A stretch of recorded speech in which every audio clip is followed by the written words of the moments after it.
All right. So I'm going to call the informational hearing to order.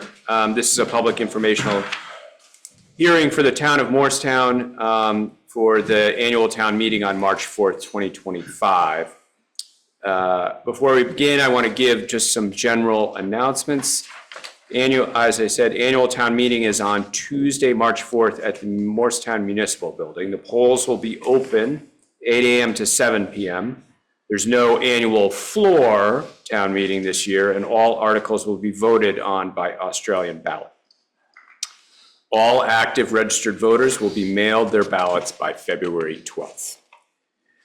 2024 town reports are anticipated to be delivered on February 20th, 2025. As you know, this meeting is being recorded. Anyone wishing to speak must come forward to the microphone in the center aisle. Please state his or her full name before addressing the assembly. All questions and remarks must be addressed to the moderator, that's me. Your speeches must be confined to the merits of the article. In other words, listen to the article, understand what it's about, and then you can speak to that. Stay within that box, please. All participants will be allowed to speak twice on a given article for a maximum duration of 5 minutes each time. Judy, are you going to time that, or do you want me to time it? Okay, so, and Judy will be timing it. After you've spoken once on a particular article, you will not be recognized a second time during discussion on that article until all other voters who wish to speak on the issue for the first time are given an opportunity to do so. Any questions? Okay. Seeing none, why don't we move forward with the articles? We have about 28, give or take. So we'll talk about Article 2. I'll read it, and then we can just find out whether anybody has anything to say about it. Article 2 reads, shall the voters authorize payment of real and personal property taxes in 2 equal installments with the due dates being November 17th, 2025 and May 15th, 2026 by physical delivery to the town treasurer before 4 p.m. on that date, or delivery to the municipal office postmarked on or before that date. Is there any discussion about Article 2? Yes, Sarah. I just want to let voters know that if the default is just 1 payment a year, so if you vote no on this article, you're asking that there's just 1 payment 30 days after the tax bills are mailed out.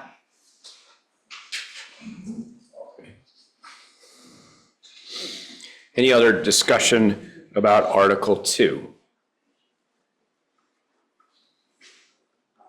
Seeing none, let's go to Article 3.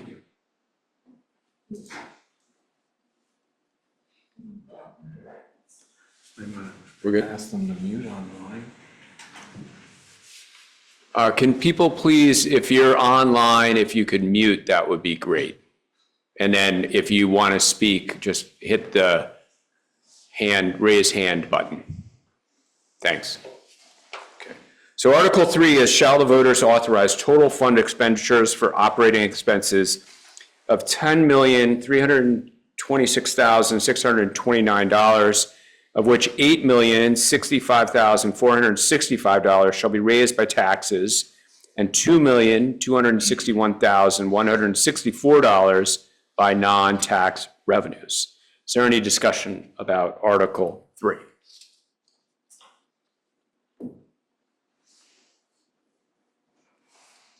Okay. Seeing none, Article 4.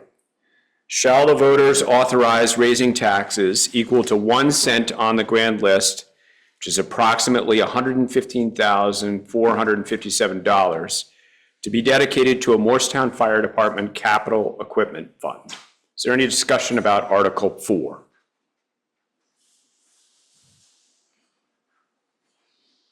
You said fire. Excuse me? You said fire department? I think it's reading highway. So Fire Department Capital Equipment Fund. Article 4. Article 4. Article 4. Okay. Okay. Article 5, shall the voters authorize raising taxes equal to 1 cent on the grand list, approximately $115,457, to be dedicated to a Morristown Highway Department capital equipment fund? Is there any discussion about Article 5?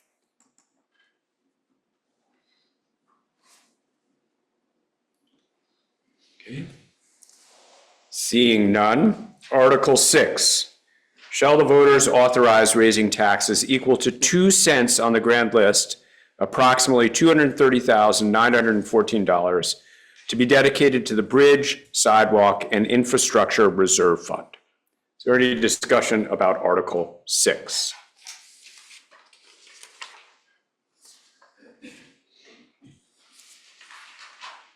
Okay. Okay, we'll move on to Article 7. Article 7 is, shall the voters authorize raising taxes equal to 1/4 cent on the grand list, approximately $28,864, to be dedicated to the Morristown Conservation Commission Fund? Is there any discussion of Article 7?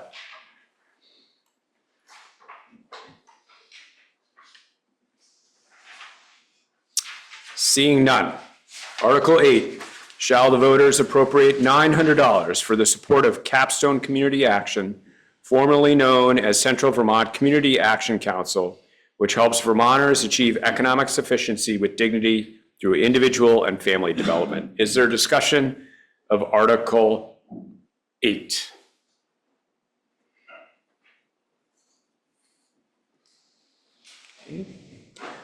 Article 9.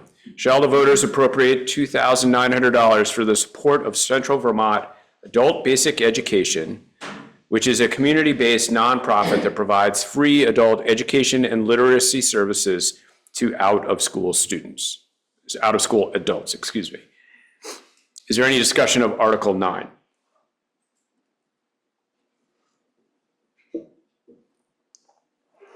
Okay. Article 10. Shall the voters appropriate $2,500 for the support of Central Vermont Council on Aging, which supports older adults and family caregivers to age with dignity, remain healthy, and stay active and connected to communities through a variety of programs and services? Is there any discussion of Article 10?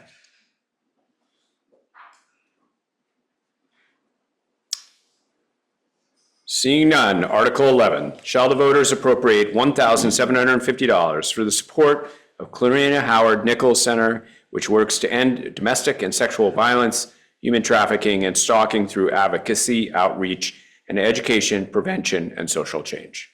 Is there any discussion of Article 11?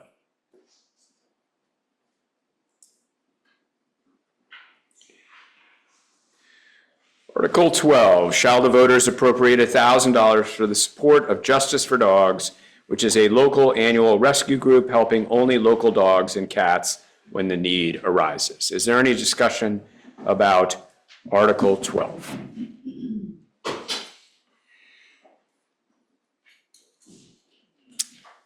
Article 13, shall the voters appropriate $5,000 for the support of Lamoille County Food Share, which is dedicated to providing food security for our neighbors in Lamoille County through a food pantry where families can come and receive basic food and other grocery items to stretch their food dollars? Is there any discussion of Article 13?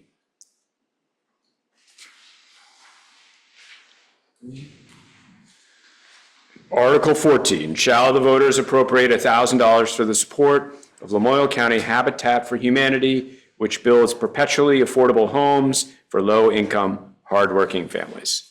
Any discussion about Article 14?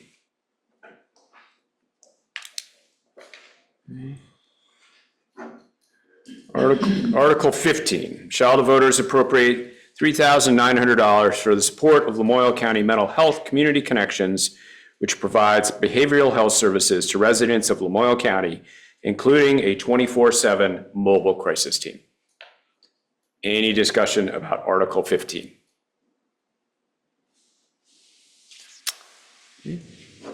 Article 16, shall the voters appropriate $3,375 for the support of Lamoille County Special Investigative Unit, which responds to reports of child sexual abuse, adult sex assaults, serious child physical abuse, and abuse to vulnerable adults in Lamoille County.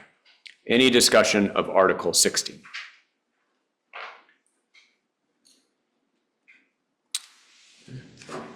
Article 17, shall the voters appropriate $4,000 for the support of Lamoille Day Services, which provides adults with an alternative choice for long-term health care while remaining as independent as possible in the care setting of their choice. Any discussion of Article 17?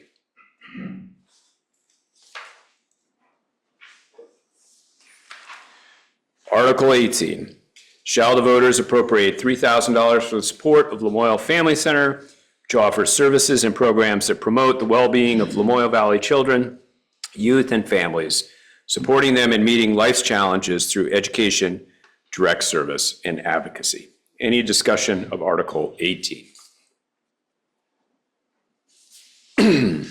Seeing none. Article 19, shall the voters appropriate $15,681 for the support of Lamoille Home Health and Hospice, which provides home and hospice care to residents of Morristown in their homes, keeping them out of hospitals and facilities. Is there any discussion of Article 19?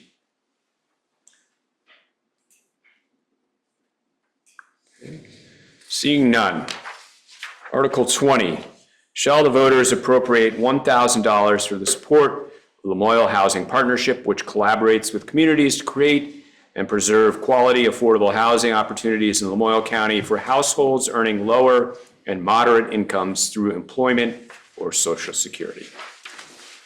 Any discussion of Article 20?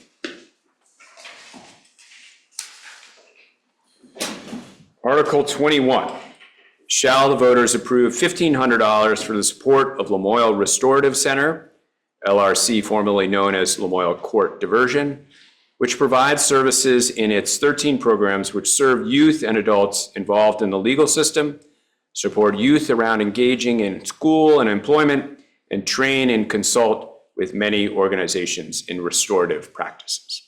Any discussion of Article 21?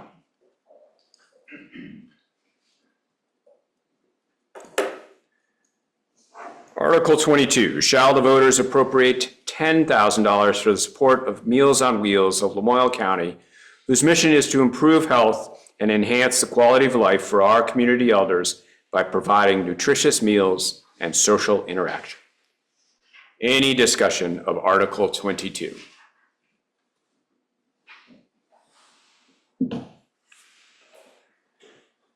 Article 23, shall the voters appropriate $1,000 for the support of North Country Animal League, which provides animal stray and surrender services, pet food assistance, adoption services, low-cost wellness clinics, and humane education programs to youth.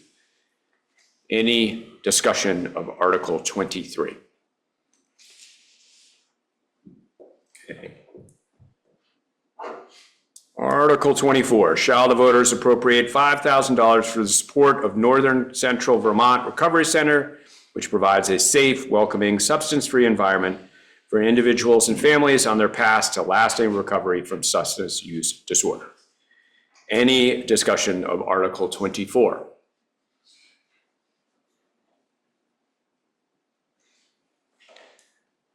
Article 25, shall the voters appropriate $1,000 for the support of Retired Senior Volunteer Program, also known as RSVP, whose volunteers help create a caring network of support to help older Vermonters continue to live independently while staying socially connected.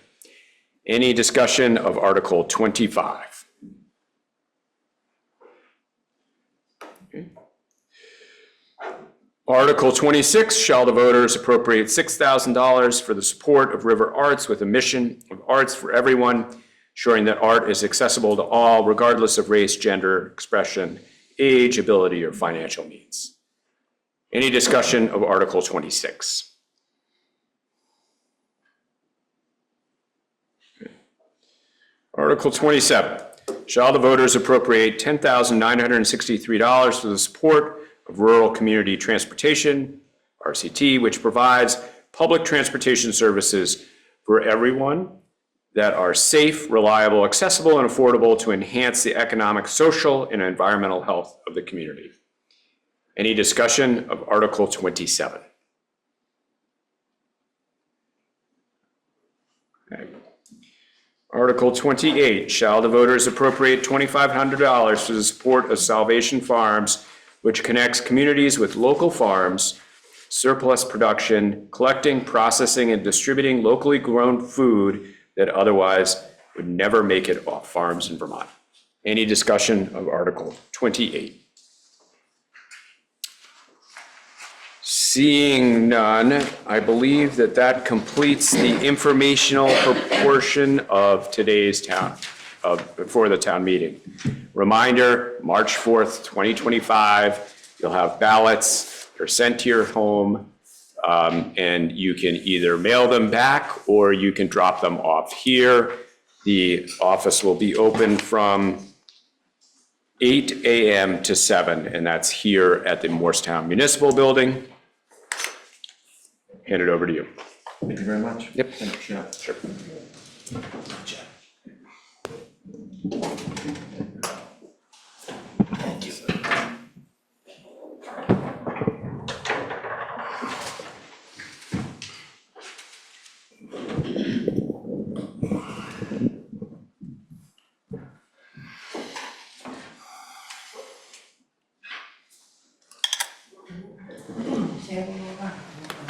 Oh, okay. I moved the mic.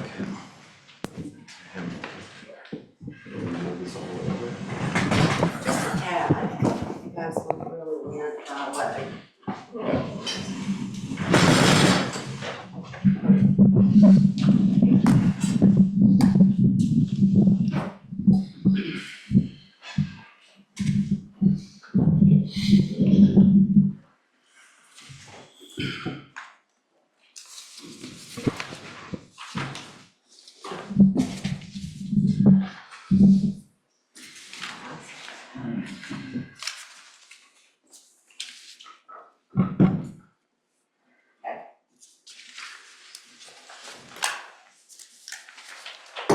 Good?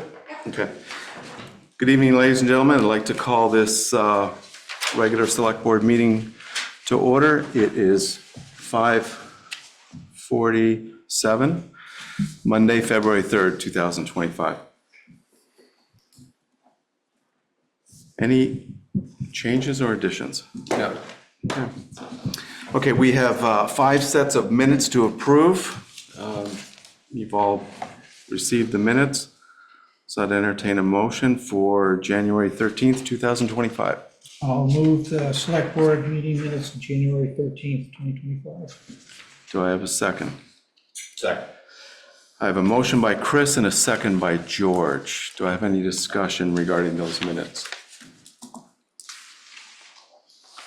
Okay, all those in favor of approving the minutes for January 13th, 2025, please say aye. Aye. That would be unanimous. Judy? We have minutes for January 17th, 2025. I move the minutes for the select board meeting of January 17th, 2025. Do I have a second? Second. I have a motion by Chris and a second by George. I think you beat him. You can have the next one. Do I have any discussion regarding the minutes from January 17th? Hearing none, all those in favor of approving the minutes for January 17th, 2025, please say aye. Aye. That would be unanimous, Judy. I have minutes for the joint Select Board Planning Council meeting of January 21st, 2025. I would move the select board meeting minutes, joint meeting of January 21, 2025. Second. I have a motion by Chris and a second by Richard. Any discussion? Hearing none, all those in favor of approving the minutes for the joint Select Board Planning Council meeting of January 21st, 2025, please say aye. Aye. That would be unanimous, Judy. We have minutes for January 21st, 2025. Do I have a motion? I would move the select board meeting minutes of January 21, 2025. So I have a motion. Do I have a second? Second. A motion by Chris and a second by Richard. Any discussion? Hearing none. All those in favor of approving the minutes from January 21st, 2025, please say aye. Aye. Aye. Aye. That would be unanimous. And we finally have minutes from January 27th, 2025. I would move the select board meeting minutes of January 27, 2025. So I have a motion. Do I have a second? Second. So a motion by Chris and a second by George. Have any discussion? Hearing none. All those in favor of approving the minutes from January 27th, 2025, please say aye. Aye. That would be unanimous, Judy. Thank you, folks. Going on to new business. We have another presentation from our highway superintendent. This is starting to become a habit. I'm looking forward to this.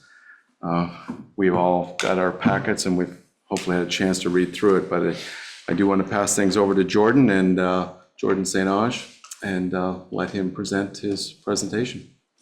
All right. Thank you, Jordan. Yeah, thank you for your time. I'm here today to talk about our highway department's winter operations, which obviously revolve around snow and ice control.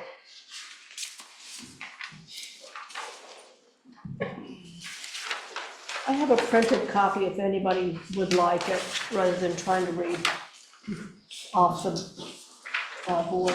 There's some outside in the hall. There's the last one, the final sheet is not on there, because I need the backside.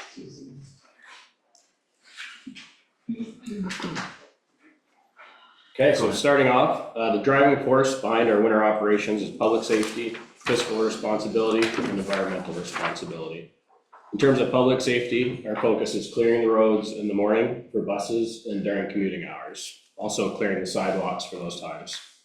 During the overnight, our focus shifts to making sure that everything is accessible for our emergency first responders.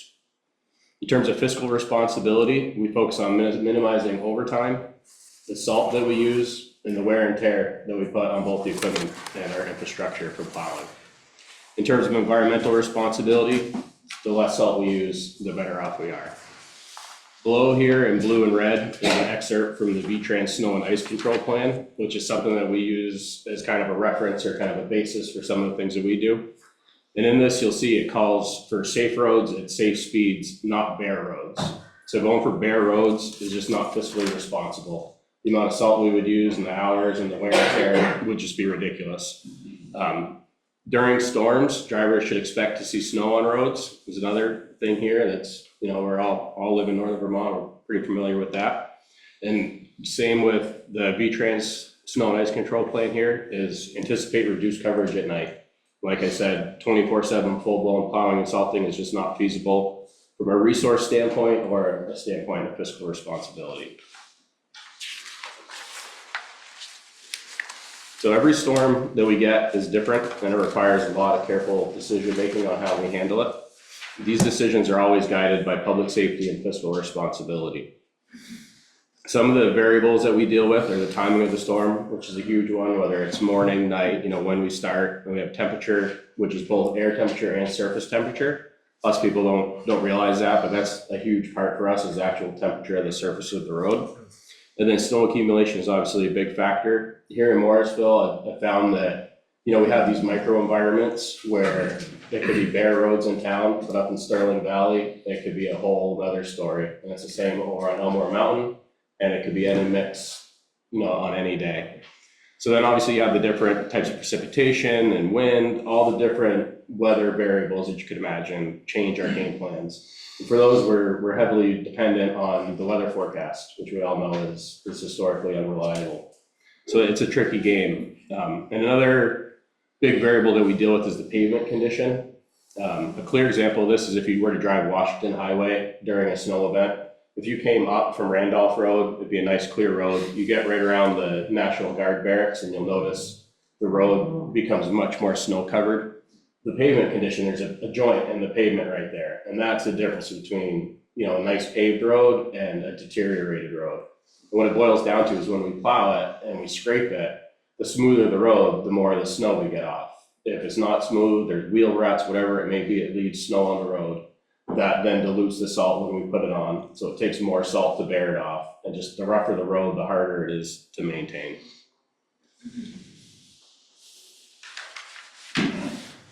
So I'd like to take a moment to thank all the residents in the community for supporting us throughout the winter. It definitely takes a village. Some of the big things that the public does is reducing their speeds during the winter, especially around plow trucks, you know, being patient, slowing down and moving over when they see us working. Another huge one is keeping the recycling bins out of the right of way and not parking on the roadways. All of this is, you know, it may seem like little things, but, you know, it's a change in the everyday life of all the residents. And it's something that it makes a big impact, and it allows us to do our job safely and efficiently. So we appreciate all the resident support. So talking about our plow routes quickly, when it comes to our plow routes, we have 108 miles of road in Morrisville. That needs to be plowed both directions. So you're talking 216 miles of paving, but there are certain sections that are wider that take 3 or 4 passes. So we're talking over 220 miles of roadway that needs to be plowed every time it snows. The plow routes, we oftentimes are starting between 3 or 4 in the morning in order to have everything cleared for the morning commuters and the buses. So we also have a 3 to 4 hour is our average plow time.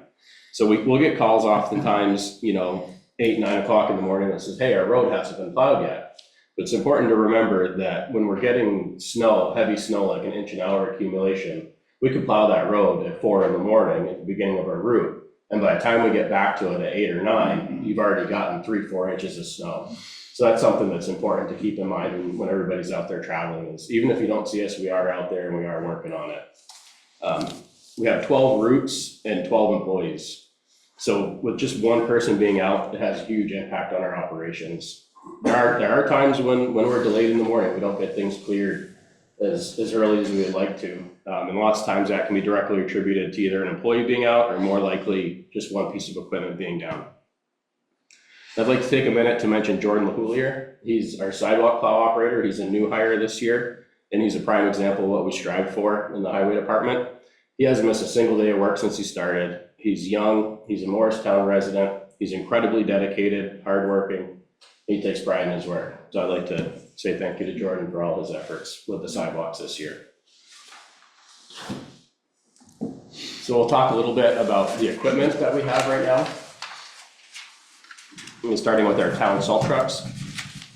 These trucks use what's referred to as an open loop spreader system. And this is the system that's used for spreading salt with our trucks. And it's a really outdated technology where the salt application rate is adjusted by dials. And you just have a setting 1 through 10 or 1 through 12. It's different on every truck. And with this application system, the drivers has to constantly be adjusting the dials in order to get the desired application rate. And at every different speed, they have to use a different setting. So they have to manually start and stop their spreaders. So you'll sometimes drive through town and you'll see a spot where there's a big swirl of salt in the road where there's been an over application. And that's certainly not intentional. It's a really finicky system to have to, as you're changing your speed, constantly be adjusting the dials. And if a vehicle pulls out in front of you, you have to slow down quick. You not only have to slow down to make sure everybody stays safe, but you have to reach down and physically adjust the dials. And so there's no digital readout in the cab that shows the driver exactly how much they're putting out. So it's a really outdated and really tricky to use system that puts a lot of pressure on our operators to use it.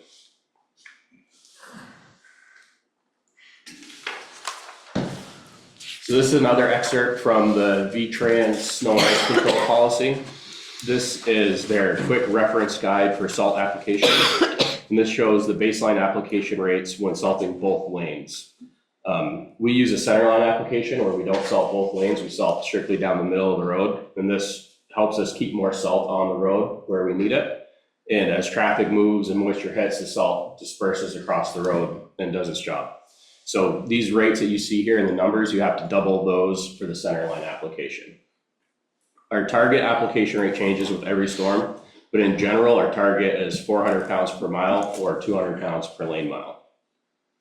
I did receive a very nice email from a resident asking about in particular storm that we had where it was cold and we were out there salting, and he was questioning why we would salt when it was below 15 degrees, which is below the good working temperature for the salt. And in that instance, this was a difference between the air temperature and the surface temperature. The surface temperature was actually higher, which is why we put the salt out.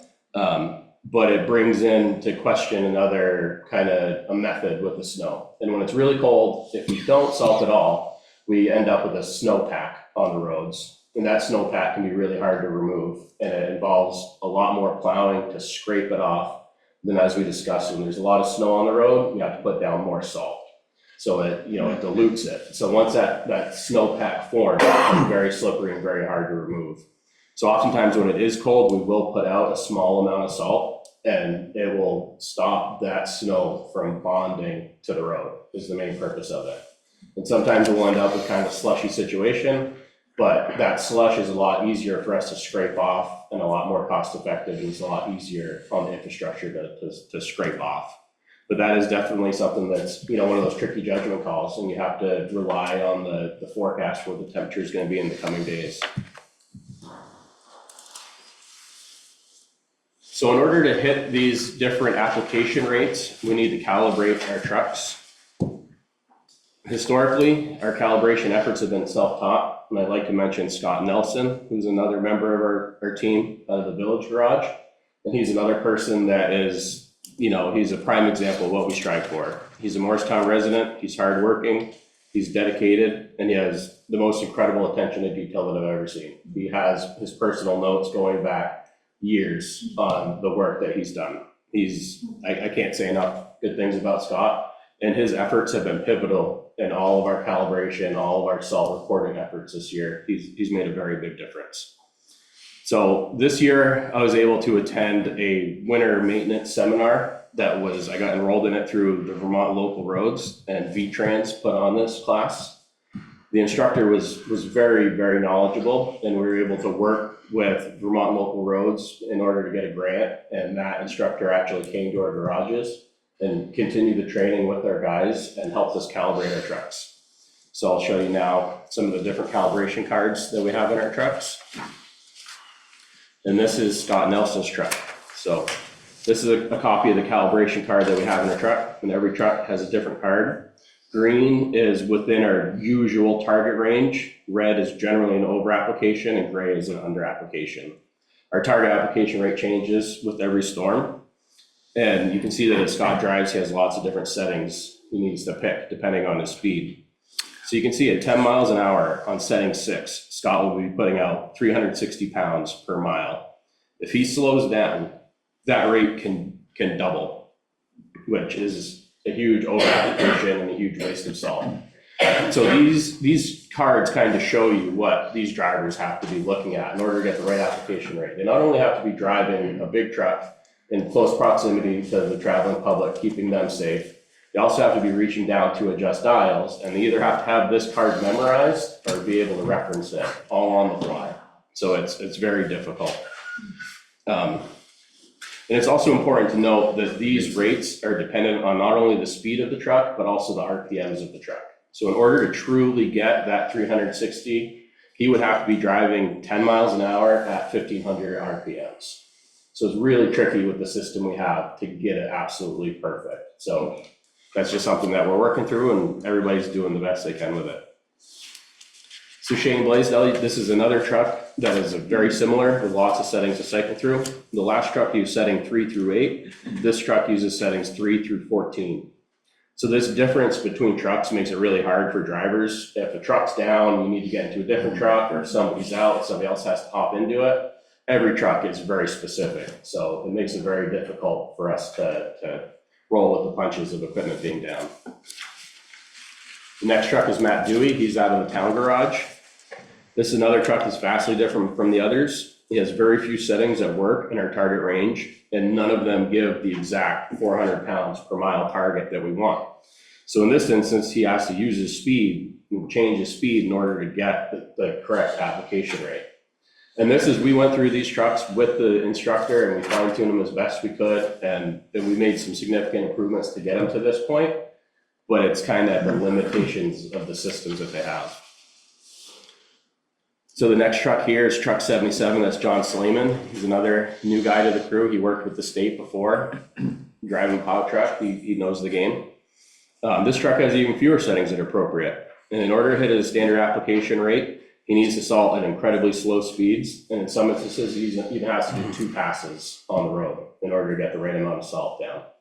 So this is very inefficient, and it significantly extends the time for him to complete his route. And he's almost always the last guy back to the shop. So with all these different cards, we've been struggling with outdated technology to track our salt usage on a daily basis. Our drivers have salt reports that they fill out every day, but in order for them to fill them out, they need to record how many miles they've driven at each setting and at each speed. So despite our best efforts, they've done a great job recording this. It's still not accurate. Even if they nailed everything that I just told you, as you're accelerating between speeds, you're at a different rate. As your RPMs are different, you're at a different rate.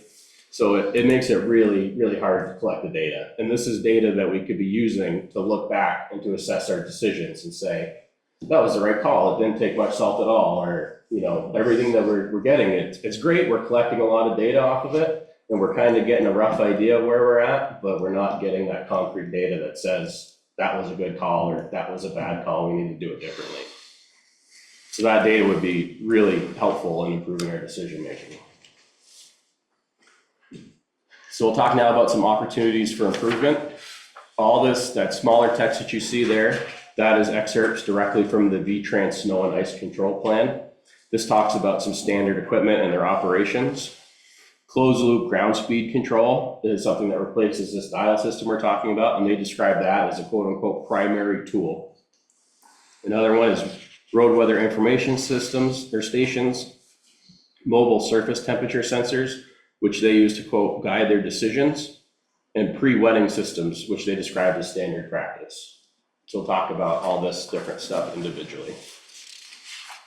So mobile surface temperature sensors are the first one. These are standard on all VTrans trucks, and Hyde Park uses these trucks as well. I've done a lot of back and forth with Hyde Park. They've been an excellent source of information. They have some really great technology. So we've been doing a lot of collaboration with them in order to improve both of our operations.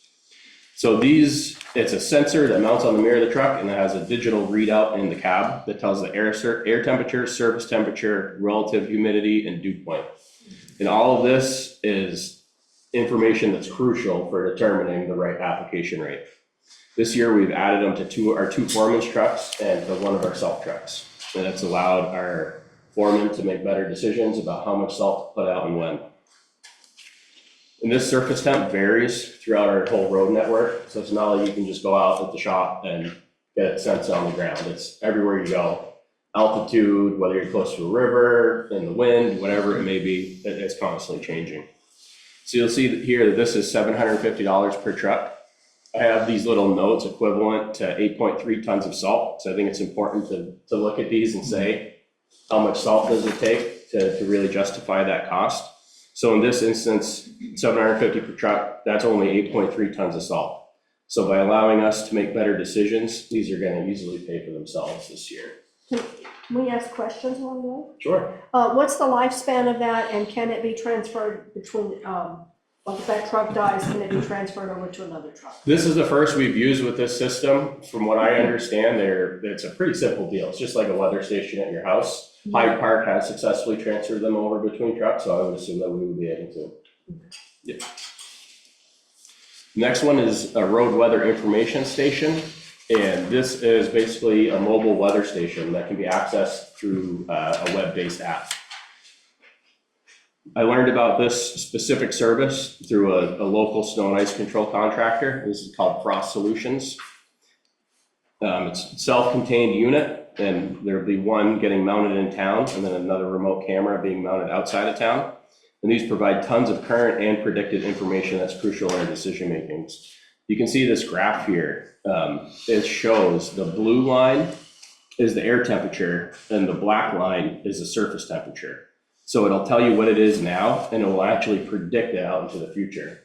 So being able to look at a predicted surface temperature is going to be a game changer for us, because we'll be able to say, it's cold all morning, putting salt down now, it's not going to work that great. But say at 11 o'clock, we're going to see a spike. The sun's going to come out, the surface temperature is going to spike. That's going to let us know the best time to put out our salt so that we get the most bang for our buck out of it. The other thing that this has is we can log on to it at any time and we can see pictures of what's actually happening. And right now, in the mornings, our foreman will have to come in and physically check the roads to see if they need to be plowed. And they need to time it well enough that if they do, that they have enough time to call their crews and get them to come in early. So that right there is a significant overtime expense just to check the roads. And these, just with that alone, it's a $3,700 a year subscription. But if 2 foremen could not come in 22 times, that alone would pay for these in the first year. Not to mention the savings we would see by timing our salt applications correctly and seeing reductions in salt. So I could give a presentation on this system alone, but the big takeaways that it'll reduce the early morning physical road checks and overtime, and allow us to better time our salt applications. This is the biggest one here, the closed loop ground speed control. This is described by VTrans as one of the primary tools for maintaining consistency and efficiency in salt use. That's a direct quote from the VTrans snow and ice control. This would replace the outdated dials that we have. So these allow the plow operator to simply set an application rate and drive.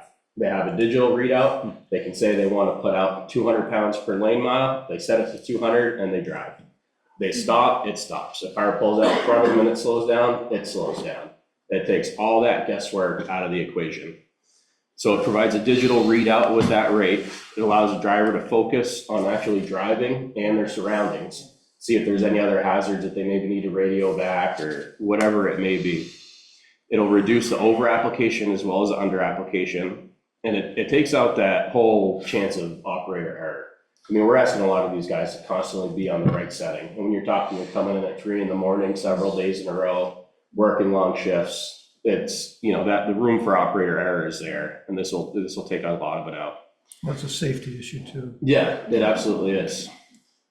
So this will lead to reduced salt usage. And the cool thing about these is it will allow us to capture all the data so that we can use it for data-driven decision-making, because just like hitting the trip in your car, and you can see how many miles you drove, when they get in the truck, they hit a button, they go out and they salt, they get back to the shop, and they can say, hey boss, I put out this many pounds today. So there's a couple different options here. There's the CS660, which is like the Cadillac, that has GPS tracking. That one the driver pulls back into the garage and it would connect to the Wi-Fi in the garage and automatically upload their salt usage, which is like light years ahead of where we're at. That system is pretty expensive though. That's $15,000 per truck to retrofit it. The CS620, it does everything that we need it to. It gives, like I described, the trip meter. You can also plug a USB drive into it to get the data. The data is all still there. It's a little harder to get out, but it's still there. So just theoretically speaking, if we outfitted all 4 trucks with this cheaper version, it would cost $47,000. But it would save us between $69,000 and $115,000 in the first year. This represents $22,000 to $68,000 in savings in the first year. And after that, once it's paid for, then you're looking at realizing that $70,000 to $115,000 savings every year. So these closed loop ground speed controls are definitely something that we need to be looking at moving towards. You figure in the cost of salt and then $275,000 for a truck. Yeah. You take a look at this cost.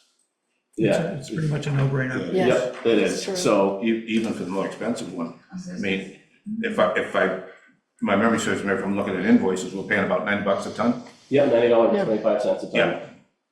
That's $14,940 the first year on the Yeah. higher priced one, Yep. which basically covers them after year 1, and then we They're get the higher quality equipment, yep. and we're not spending any more money on it. Yeah, so we have one truck that's on order that hasn't been upfitted yet. That one, we're gonna, without a doubt, we gotta find a way. We're gonna get that one set up coming from the factory with this system, which will leave us with 3 trucks that I think we actively need to retrofit. This isn't. Jordan, do you know how long these have been used by V-Trans? I'm not sure on that, no. Just curious about what the longevity is of them. That's Do what I they was last the life of the truck, or do they Yes. last? Yeah, they last the life of the truck. Hyde Park has a couple of these. They've been using them for a long time. They're on like the 3rd generation now that they have, and they still have trucks in their fleet that have, the closed loop ground speed control that's come a long way since then, but they still have it, it still functions. So it's definitely, these are a one-time buy when you buy the truck. You buy them, they come with this, and they'll last. That CS 660 also supports that liquid pre-treat too, so if you ever decide. Oh, which is good. Yeah, so that's a good point. That one supports a straight, pure liquid pre-treat. So we'll get into that actually on the very next slide. You have a liquid pre-treat, and then you have pre-wetting. A liquid pre-treat is where you actually have, picture like a tanker truck driving down the road, spraying out straight brine on the road. That is something that Hyde Park is working towards right now. They're trying to order a truck that's set up that'll do that. That's kind of the next step in brine. There's this other one, so the CS 620, that supports pre-wetting, which is something I think we need to actively get after. I think the pre-treating, that's a pretty lofty goal. I think we need to start with the pre-wetting. We can talk about that here on the next slide. So V-Trans Snow and Ice Control Plan states that pre-wetting at the spinner should be standard practice. So the way that this works is you have a tank on your truck and you have a nozzle right at the chute where the salt comes out of the chute onto the spinner. And all you're doing is you're spraying it with liquid before you spread it. You can spray it with either a brine solution or you can spray it with liquid chloride. Either way, the liquid, it reduces the bounce and scatter. The wet salt doesn't dance off the road. So you're looking at a 25 to 30% reduction in the amount of salt that you need to use right off the bat by pre-treating. That equates to a $57,000 to a $68,000 salt savings per year. The other benefits is it starts working faster because it's already activated. As soon as that salt gets wet, it's activated and it goes to work. And then if we can take that same tank, we can fill it with brine or we can fill it with liquid chloride. If we fill it with liquid chloride, then it'll work incredibly well even below 15 degrees. As the temperature drops and the salt doesn't work that well on its own, you spray it with chloride as you spread it, and it comes right to life and it works great. So V-Trans uses this system on all their trucks. Hyde Park and Johnson also use this system and they highly recommend it. And the cool thing about it, the big barrier to entry here is making the brine. Hyde Park has a system that is way bigger than they need. And they create way more brine than they need, and they're more than happy to supply us with our brine. So we can skip that whole barrier to entry of $100,000 plus investment in a brine maker, and they're right up the road. We can take our trucks up there, we can fill them up with brine right there, and they'll sell it to us for, it'll be like 40 cents a gallon for the brine. In Jordan, you can load them a day in advance, 2 days in advance, and the brine can just sit in the tank. Absolutely. You don't have to go do it at 1 a.m. Absolutely. And whenever it's convenient, you load them up. The truck's full of brine, it's ready to go. It's good to go. So this is another one that truck that's on order that I mentioned, we're looking into getting that one outfitted.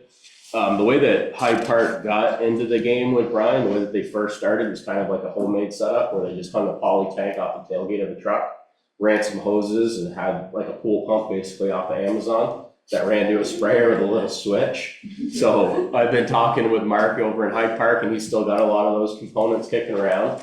We were talking about trying to get some of that over here and retrofit kind of a grassroots setup just to play around with it and see really how well it works.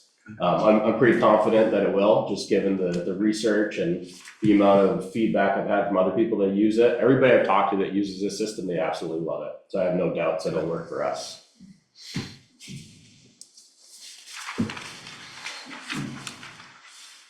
Another bit of new technology that we're going to be trying out is a live edge plow blade. So the benefits of a live edge plow blade are twofold.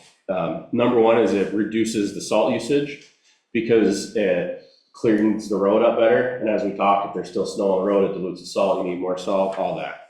Number two is reduce wear and tear on our equipment and on the road.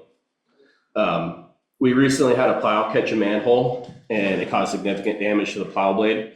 and it cost us over $1,200 in parts, and it took us several guys working all day trying to straighten the plow out.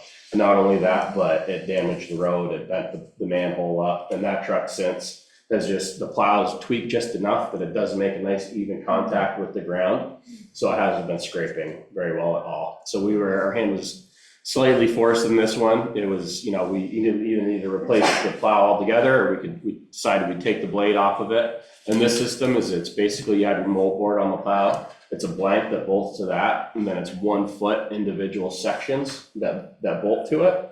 And each of those individual sections, they not only move up and down, but they have their own individual trip on them. So if they hit something, it'll trip.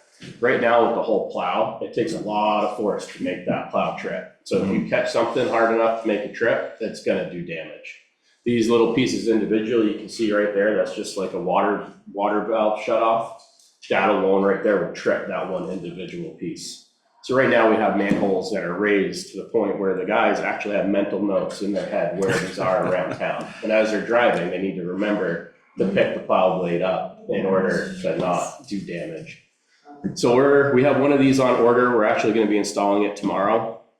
We're really excited to see the benefits of it and to assess and see if it really does lead to a salt savings. It's something where, you know, a lot of our roads, whether it's potholes, weather crack, delamination, the biggest one with these is the wheel ruts. When you see the lanes kind of W, you're only ever going to plow that center ridge, and you leave a lot of snow on the road, which means a lot more salt.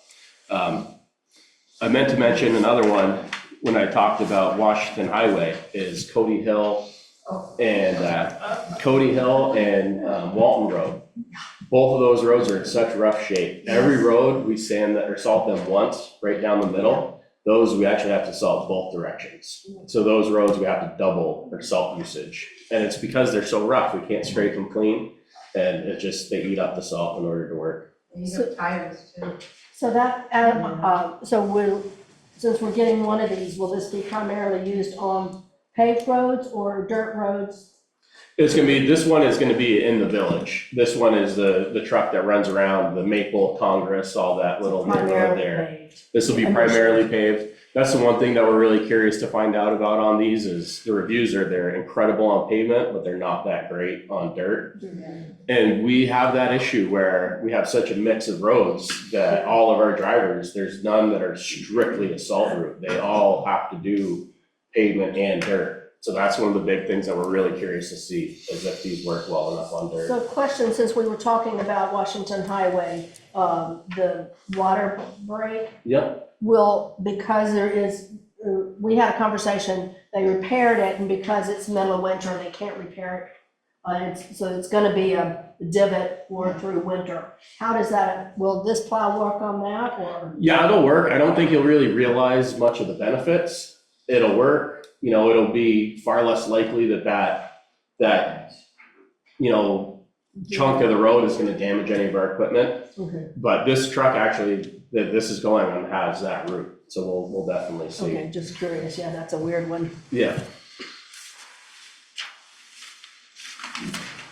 So that's the majority of the opportunity for improvement that we're looking at. So we've made significant forward progress this year on reducing the cost of our winter operations, but there's still lots of room for improvement, obviously, everything that we just talked about. So this year, our usage to date is down almost 85 tons, which is almost $27,000 from last year. Wow. This year, we've salted over 8 times more. I think we're up to probably 10 times more we've salted this year than last year. And last year we had we got a lot colder temperatures this year than we did last year as well. So we've already saved close to $27,000 in salt this year, and our goal is to break $40,000 in savings on salt alone this year. So temp sensors have already been added to 3 trucks, and they're allowing us to make better decisions and save money. The road weather information station, we just got that in. We're waiting for the last piece of it to come in this week, and that'll be going up, and that's going to revolutionize their decision making and save money. We have that 1 live edge plow that's on order. We're excited to assess its benefits. And we're working with Hyde Park to retrofit one of our trucks with that homemade pre-wetting system. Closed loop ground speed control is really the missing link to improving our salt operations. And I'm continuing to assess those 2 options to make a recommendation to Brent as to how we want to move forward. hopefully we can save enough money in salt this year and have our budget in a good enough shape that we can reinvest and get them retrofitted over the summer and have some closed loop ground speed control for next year. Then I think we can really realize some big savings in our salt usage. You answered my question, yeah, there at the very end. So the closed loop you're hoping to have on the trucks next year. Yeah, we'll definitely have it on at least one. We'll see how our salt savings goes this year, what we have left for money in the budget at the end. And, once we balance everything else out in the budget, and I'd love to reinvest that into our trucks and get that system, because we could realize some significant savings there. Jordan, many, many thanks for this presentation. This has been awesome. And I know, Brent, you've been involved working with Jordan as well on this. So really appreciate this. Appreciate the fact that.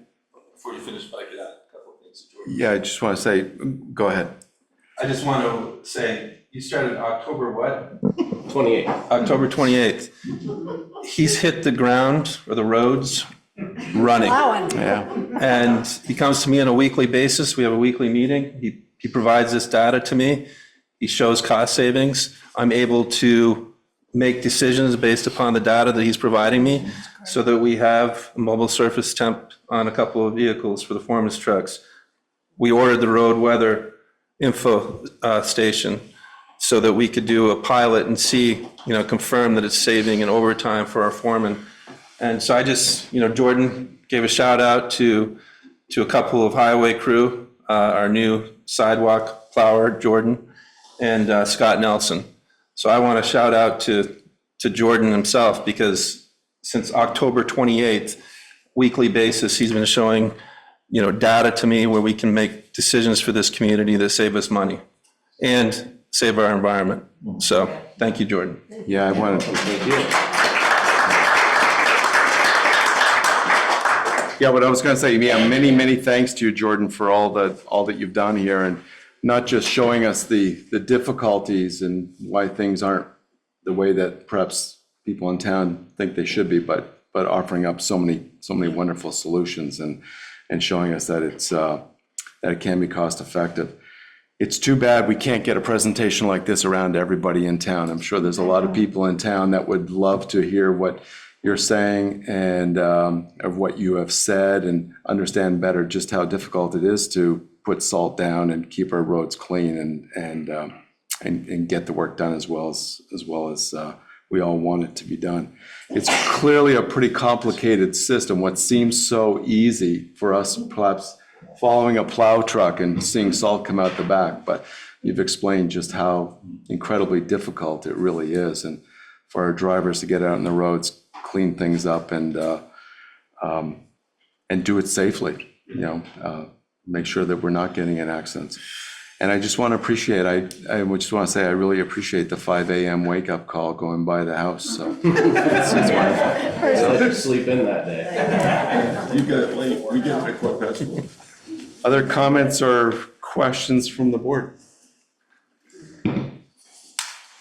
It's fantastic to hear all the stuff that goes into it. I don't think anyone's aware of how much it actually takes to make that stuff happen, especially the levers. It's crazy to me that you have to tune a dial based on how fast you're going. Yeah. That's fantastic. Yeah, we're not even considering there's a wing plug on those trucks on top of it.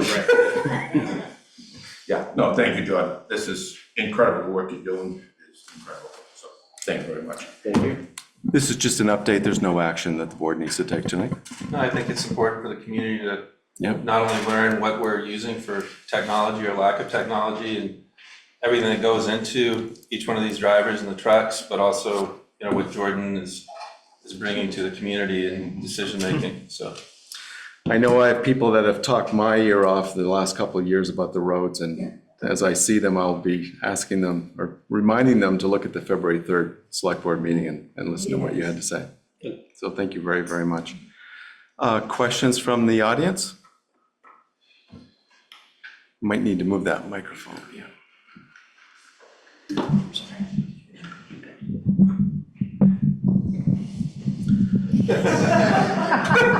Thank you, Judy. Sorry, I'll just do Jerry Throne. Don, you mentioned it would be great if everybody in the town could see this, and I'm just wondering if it would make sense to take this portion of the tape and Jordan's presentation and put it on the town website under a specific heading so that people could just click on that and see it. Or maybe even for that matter, throw it on Front Porch Forum. A link, yeah. Maybe just a link there, yeah. I don't know how, but maybe I said something I shouldn't. No, that's okay. Judy Alberry, I just want to point out that we timestamp all of these Yeah. presentations. So just going to the website to this agenda and minutes, you just click the meeting and the presentation, go to the timestamp, and it takes you right to it, rather than finding another place for it to live. Yeah. Okay. Yeah. Thank you, Judy. Any other comments before we move on? Any comments online? Okay, seeing none, I'm going to move on. Thank you once again, Jordan. Very much appreciated. Look forward to the next presentation. Number 2, Habitat for Humanity proposal. I believe Robin is in the room, and Robin Pierce is here representing Habitat for Humanity, and he would like to speak to the board and to the town regarding a proposal that Habitat has for a house, for a home in the village. Thank you. So welcome, Robin. Thank you very much for coming, and thank you very much for your upcoming presentation. Well, I'm here representing Vermont and Habitat for Humanity. We just finished a house on Olive Street, which is actually going to be sold next week, I believe, to a Navy veteran, Jess, who's very happy to move in with her daughter. While we were in town looking at Olive Street, we were walking around looking at any potential opportunities to build another affordable home. And we came across the parking right opposite the library. I would say it's sort of, looks like a right-angled triangle. And the entrance is the point in the parking area where you get cars on either side of the lot. So the entrance actually takes 2 or 3 parking spaces away, the potential from them away. So we looked at the opportunity to move the access point further towards the narrower point of the triangle, where you can only park cars on one side. And by doing that, we can create parking spaces in the existing access point.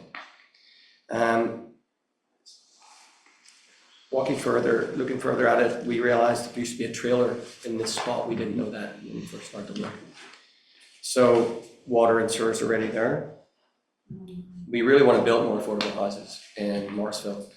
I've been told by other affordable housing providers that nobody can build an affordable housing house for the price we do, and we sell it for our cost.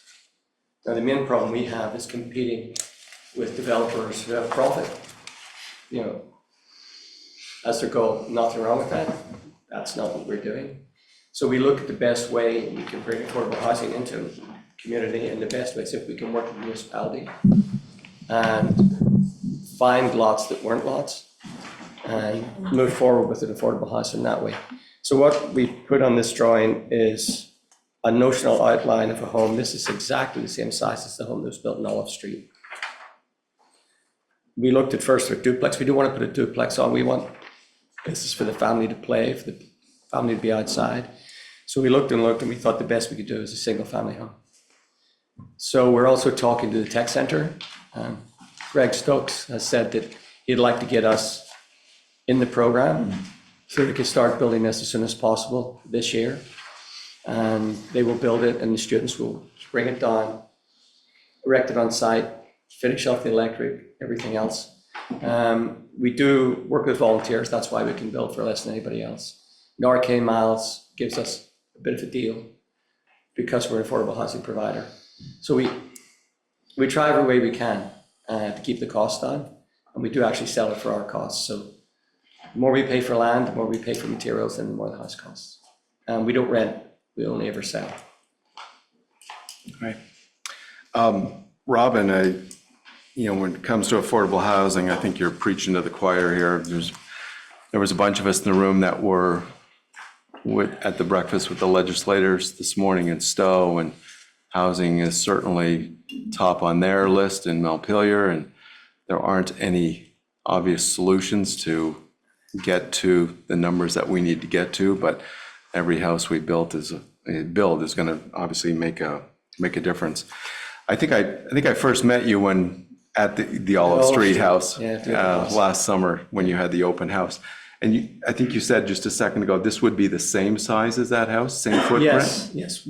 Looking at it, Brent has asked us to get a survey, and we have contacted a local engineer who did a survey previously. And he's going to do a meets and bonds survey for us. We haven't pulled the trigger yet. I wanted to get a response from yourselves tonight before we went in and spent that money. But, sorry. And so, I have a couple of questions. can I just say one thing? And then, so it's my understanding that perhaps part of the reason you're here tonight is that this land is owned by the town. Yes, absolutely. And so part of this proposal, part of this communication tonight is to begin that discussion of whether the town might want to provide the land to Habitat for Humanity for this building to get built. And it's my understanding that the board does have the authority to do that. And it is something that I guess we could do. I'm not sure we're ready to do that tonight, but it is something we could do. It is also, I think the board needs to consider, and I'm not suggesting this is the way to go, but this is another option. We need to at least talk about it, that the town itself makes this decision. And that the townspeople make the decision as to whether or not their land is passed over. And I'm in no way suggesting that's where we ought to go, but we need to make sure that we're thinking about that and considering that. So, but I think the big, in my mind, it seems like a great spot for a house. As you said, the infrastructure is there, the need is certainly there. You've come up with reasons for how to provide the parking. I went to the Olive Street place. I was very impressed with the quality of the construction. I know Laura was there as well. And it's, for a starter home for a young family or for a family is, it really is a no-brainer. But for us. Sorry, go ahead. No, you go ahead. We hear a lot in Vermont about we need more affordable housing, and David Mullen likes to say that Habitat, we turn rhetoric into action. We actually make it happen. And we're working with Swanton, and I think they're going to need some land in Heinsberg. They didn't have any land in it, but they did give us some money towards it, which will reduce the final price of their homes for anybody who moves into them. So we're trying to be creative and look at every way we can to reduce the cost of our homes. Do you know the size offhand of the plot, of the lot? I know we need 2,000 square feet for a single family home, and it's a little bit more than 2,000 square feet. So. Okay. I'd open it up for questions from the board. I have a couple, I think. First of all, this is the property that Todd started working on back in January. Yes, we approached Todd, and he was the one that told us there had been a trailer there. We didn't realize that. Okay, so I just wanted to make sure there wasn't another property out there somewhere. Not yet. So this is the one that he was working on. That being said, do we have any assessments of what that land is worth? Was that ever mentioned, or? No, we were asked to produce a meets and bonds survey, which we will do if we get a positive response from yourselves. At the moment, it's just scrub vegetation or something there. Right. And will the house take up the exact land that we own? Do we have any of those kind of specs? That's what I was gonna ask Laura. Well, I think the meets and bounds will give you a better idea. Yeah. But they're not going to do that unless there's a reason to. I see, they want it, understood. But yeah, it's catch-22 here. I think we've got to know how much land we're asking and what the value is. I think it's a wonderful project. I mean, that's no doubt, but it's town land, which is owned by the taxpayer. So we have to be very careful, I think, going forward. So I'm not sure how we go forward here. And it's already on town, so, and I agree, the house on Elm Street is just a wonderful property, and I'm thrilled there is one here. We just we need to do some due diligence for our taxpayers to. Well, of course, if we build a house there, it'll come into the grand list, so you take a piece of property, you're getting nothing Good for it, point. and then you're getting taxes from it. Yeah, that's a good. Yeah, point. that's what I was just going to say. So this is land that we own, the town owns, and we're not generating any revenue from it right now. We're not getting any taxes from this land. So there is value to the land, Yeah, we still need to know what it's Absolutely. worth if, but it's also going to generate tax revenue Yeah. down the road. But it's a good question. I mean, how many years, you know, if the land is very valuable, it might take 20 years to regain yeah. We've regain just that had money, other whatever that is. incidences where town land was given away and it created quite a hoopla. I just want to be very transparent of us going forward, that we've done our due diligence and, you know, if this thing, if for some reason this property is worth millions, we have to take that into account. It's not, but just saying we've got to just be very careful, I think. Yeah, we do have questions that need to be answered before we can make a definitive decision here, but, you know, one of the options, as I said, is the select board could grant this land to Habitat. And if we did, and the town's folks weren't happy with that, they could petition back to us to rescind that decision. If we go to the voters, if we ask the voters for that decision, it could be quite a while before we have another election. I'm not sure I want to spend $10,000 to have an election to send everybody a ballot Brett, on this one issue. what would it when take to- when we could do it ourselves. Yeah, what would it take to just get a property assessment? To get a property assessment? Yeah, what's the property worth? Require an appraisal, so you'd have to pay an appraiser. And then just to comment to Don's, the options, it's covered under 24 VSA 1061, conveyance of real estate.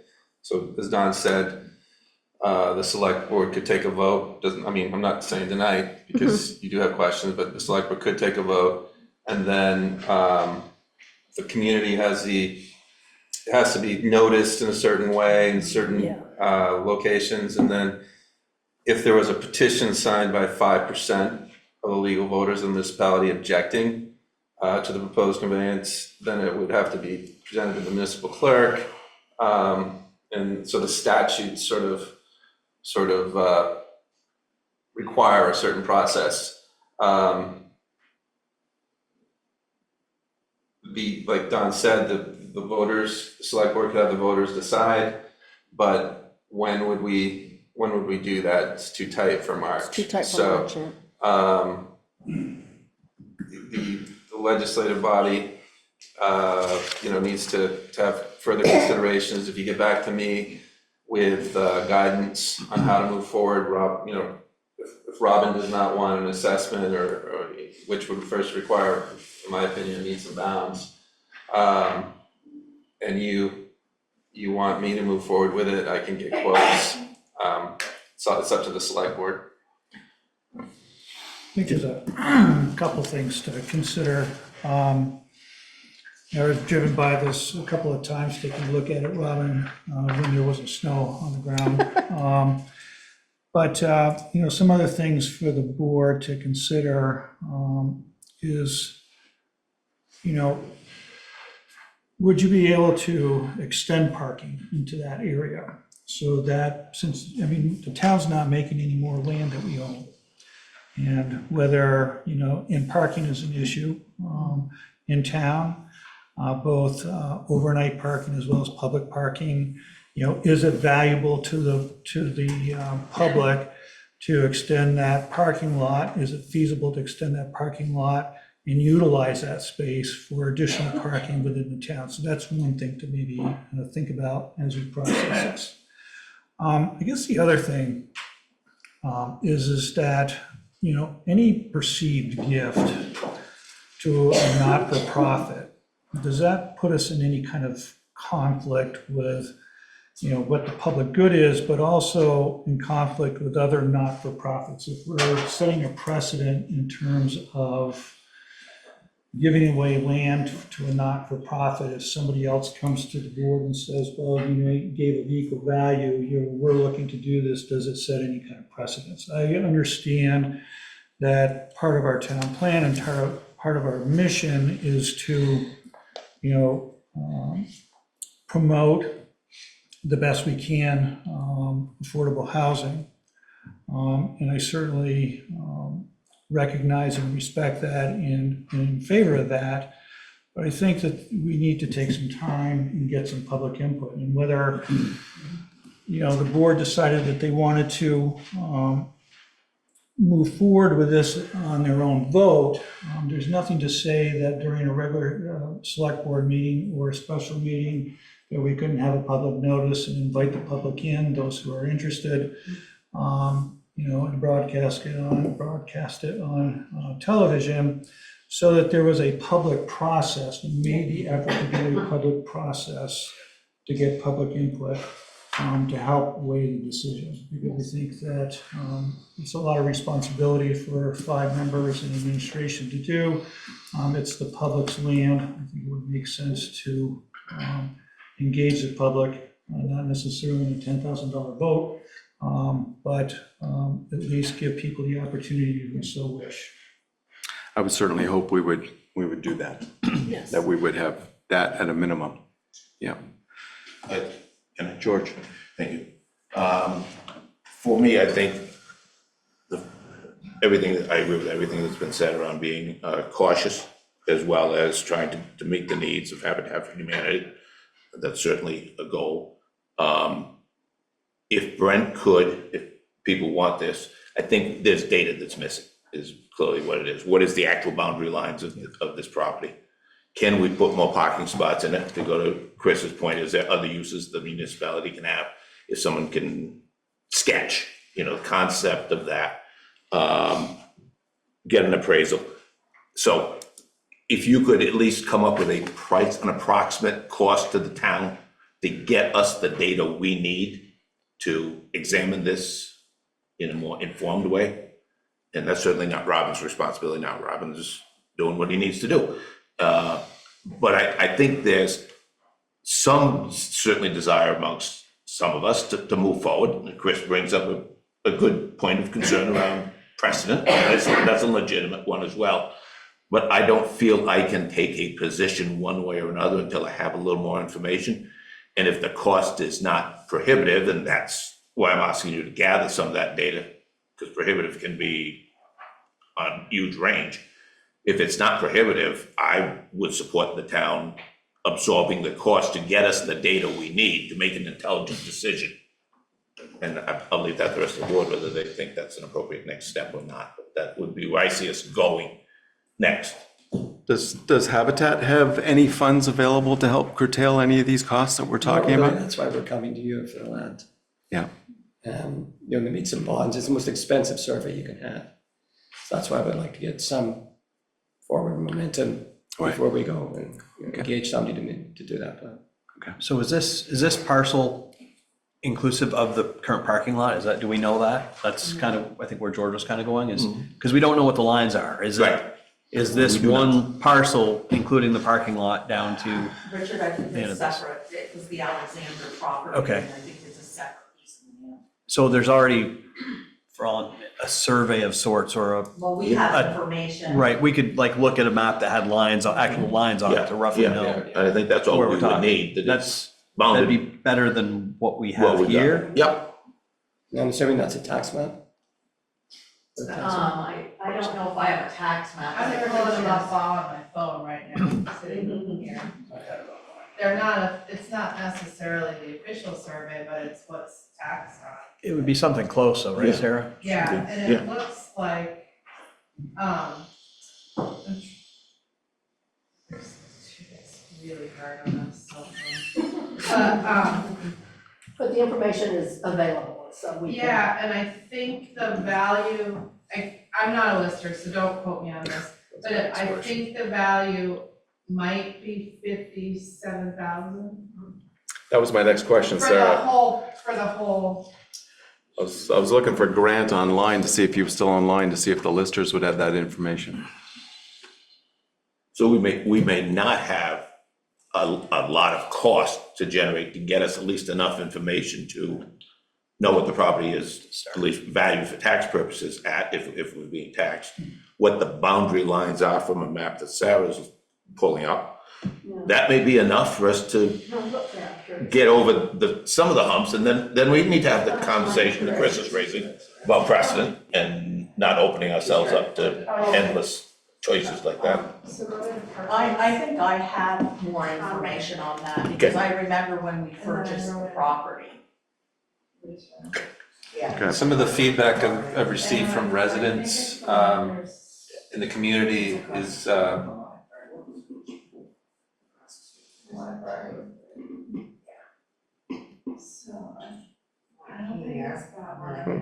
Yeah, that's what happened, yeah. That's it right there. Put the satellite overlay on that too. So you can see. So some of the feedback I've received from the community in my short time here was concern over previous deals that were done and whether or not they were transparent, selling properties at assessed value, purchasing other properties at market value.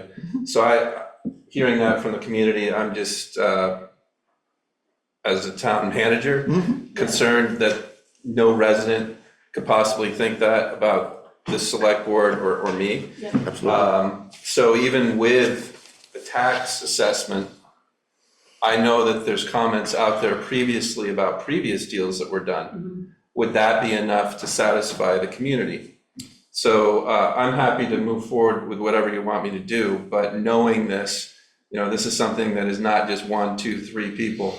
As I communicate with residents, it's a common theme. Yeah. And it's something that I've noted, and it's a mission of mine for this community to see open deliberation, open discussion, and try to be as transparent as possible so that there's never any perception that there's backroom deals going on, that we're selling property perhaps at not market value, et cetera.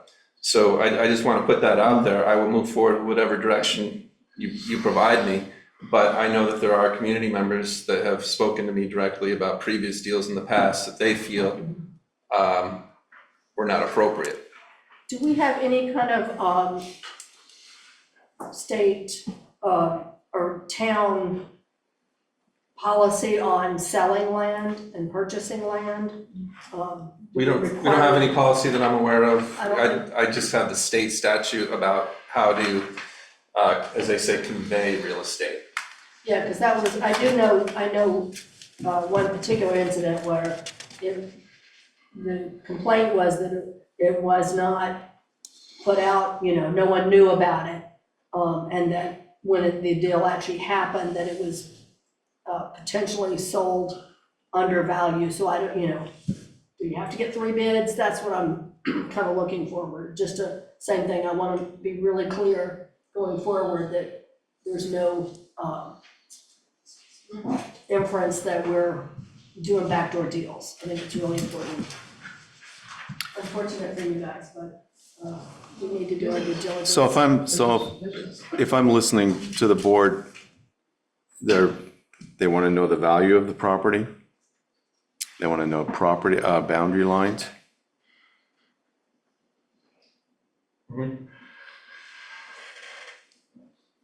I'll get close. Before we go further Yeah. with this discussion?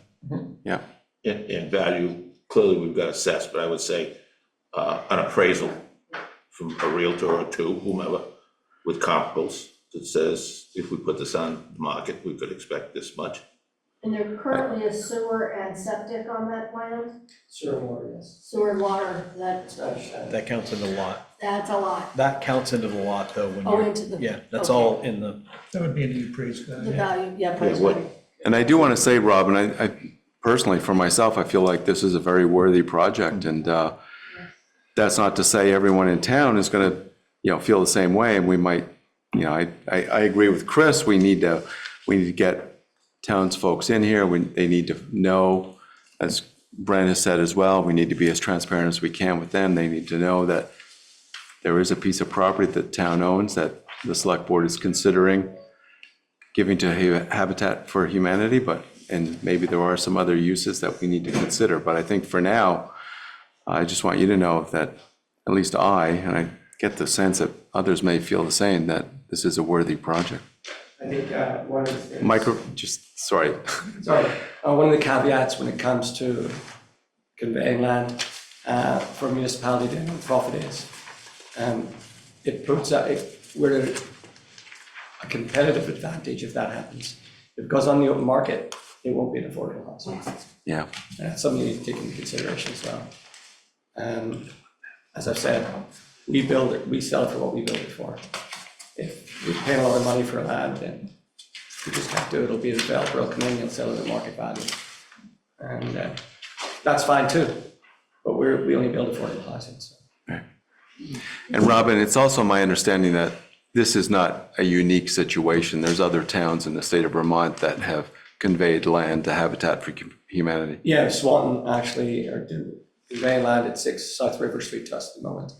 We could probably build 4 single-family homes on that piece of property.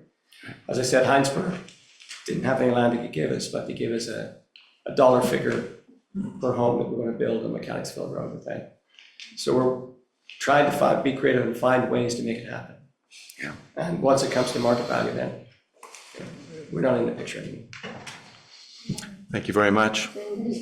Other questions, comments from the board? Judy, go ahead. Judy Bickford, just to keep in mind that once the house is built by Habitat, it's perpetually affordable. So it never goes onto the market value. So it can be sold, people can develop equity in the house, but it will always be an affordable home. And if anybody else buys the property, as Robin said, it will never be affordable. And the state is in a crisis right now and needs affordable homes. Thank you, Judy. Yeah, come on up to the microphone. Please introduce yourselves. Yes, I'm David Bickford. I've been involved with Habitat in Lamoille County for about 8 years. My role has been to be family liaison. So I have been working with 3 families who now are homeowners in Morristown. And I want to stress to you how important it is to those families to be able to not only live in a home, but to own it. And the estimated cost of a house is less than $200,000. I also was at the legislative breakfast this morning, and the figure of $500,000 a unit was repeated several times for market rate construction. So we're looking at, I'm pretty sure that it's considerably less than $200,000 for the homeowner to buy a Habitat house, compared with about $500,000 for a market rate unit. Yeah. Thank you. Actually, just on that topic, at the moment we're building a triplex in Winooski. They're all 3 bedrooms, 1.5 bathrooms, and we're selling them for $139,000 each. Wow. And Robin, can you speak to why you chose not to put a duplex there? You mentioned that. I don't think it's big enough to put a duplex there and have a space for people to be outside the home. It's their property. Okay, thank you. Other comments before we move forward? Okay, nothing online. Thank you once again, Robin. Thank you very much for coming in. And I would encourage you to, contact Brent about moving forward. Thank you. Thank you. Okay, next is consideration of adopting a resolution for a public records fee schedule. And there's plenty of information in our packet in this regard as well. So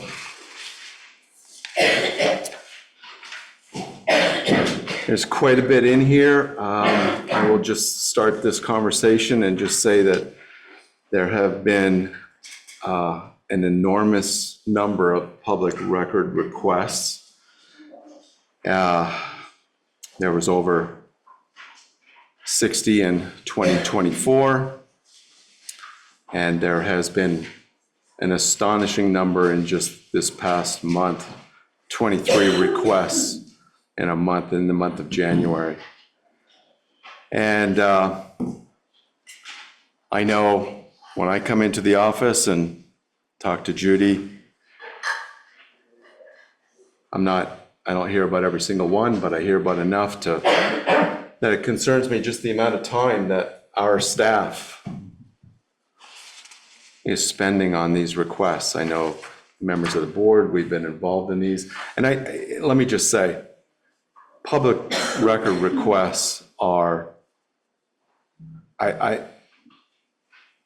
all for it. I mean, the public needs this. The public needs this access to information. That is not the issue at all.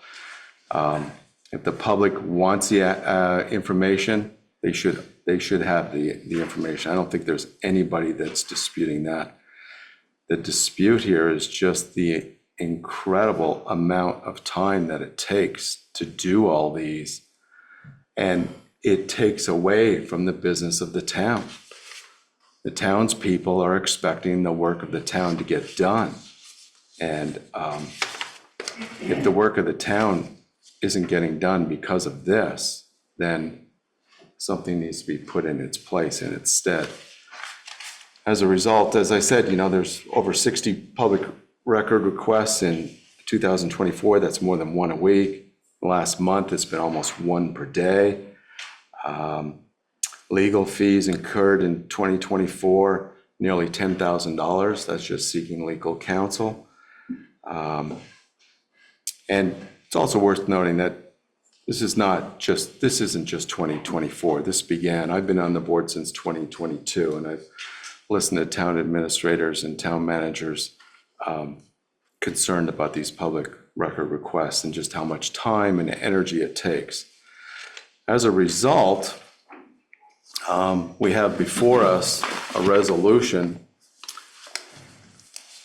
The board like me to read it? No. We have before us a resolution that would put fees on these requests so that at least the town can recoup some of the costs for meeting the obligations for these requests. At the risk of being a pain, I think it should be read, simply because this meeting's being recorded. Okay. And this is a way of codifying, recording the actual resolution. that's being proposed. Any problem with me reading it? No, but maybe before that would,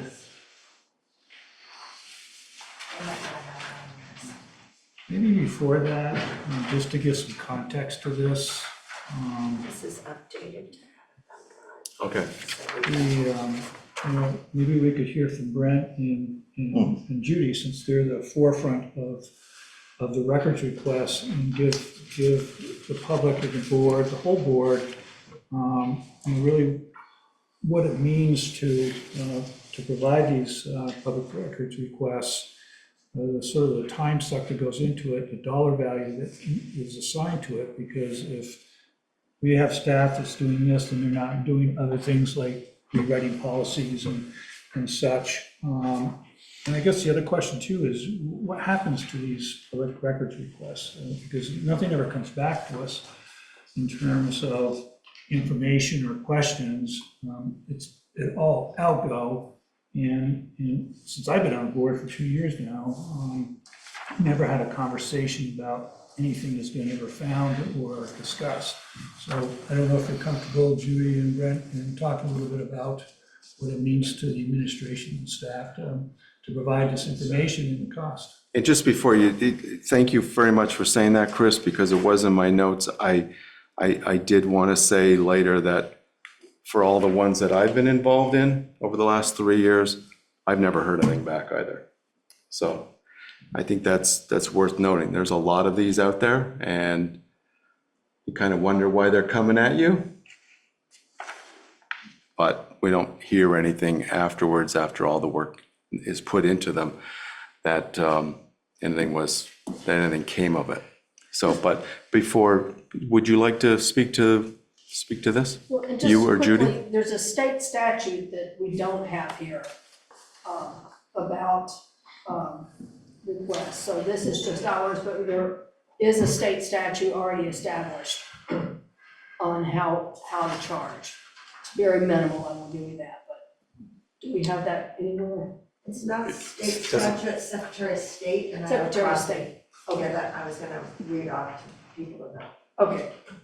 So if I could just start, when I first started, late May, June, the town was being sued for allegedly not responding in time to public records requests. We prevailed, but the cost for prevailing was quite significant. I've had days where one individual has emailed me 20 times. I have other individuals that email me 3 times a day. So we're not talking about charging fees for something where we can get done in 30 minutes. And the way this is structured under Vermont state law is that every single individual public records request that takes 30 minutes or less, you cannot charge for it.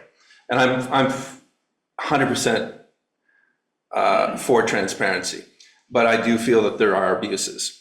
So when I came on board, I learned about this lawsuit. I worked with Judy. She already had a good system in place, but we implemented further processes to make sure that we could eliminate the potential to have to hire legal counsel for somebody alleging that we weren't following. But, you know, when you get 20 emails in one day from one individual, or even 3 emails, it is a large volume for our staff because it's centrally located through Judy. So if the police department, highway department, administration, anybody receives an email, it flows through Judy and I.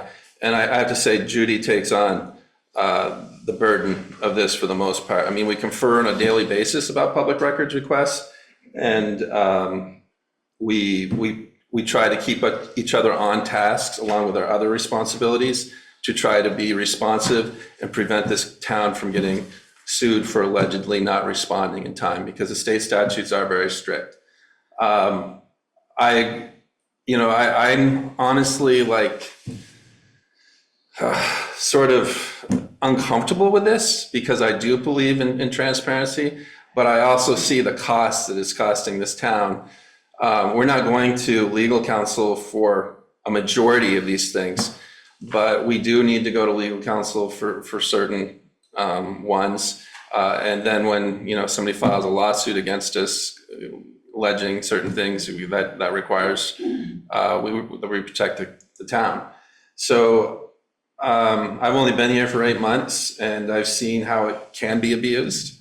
And I think that this structure, and it's based upon Montpelier's, is a good one. We have a pending records request.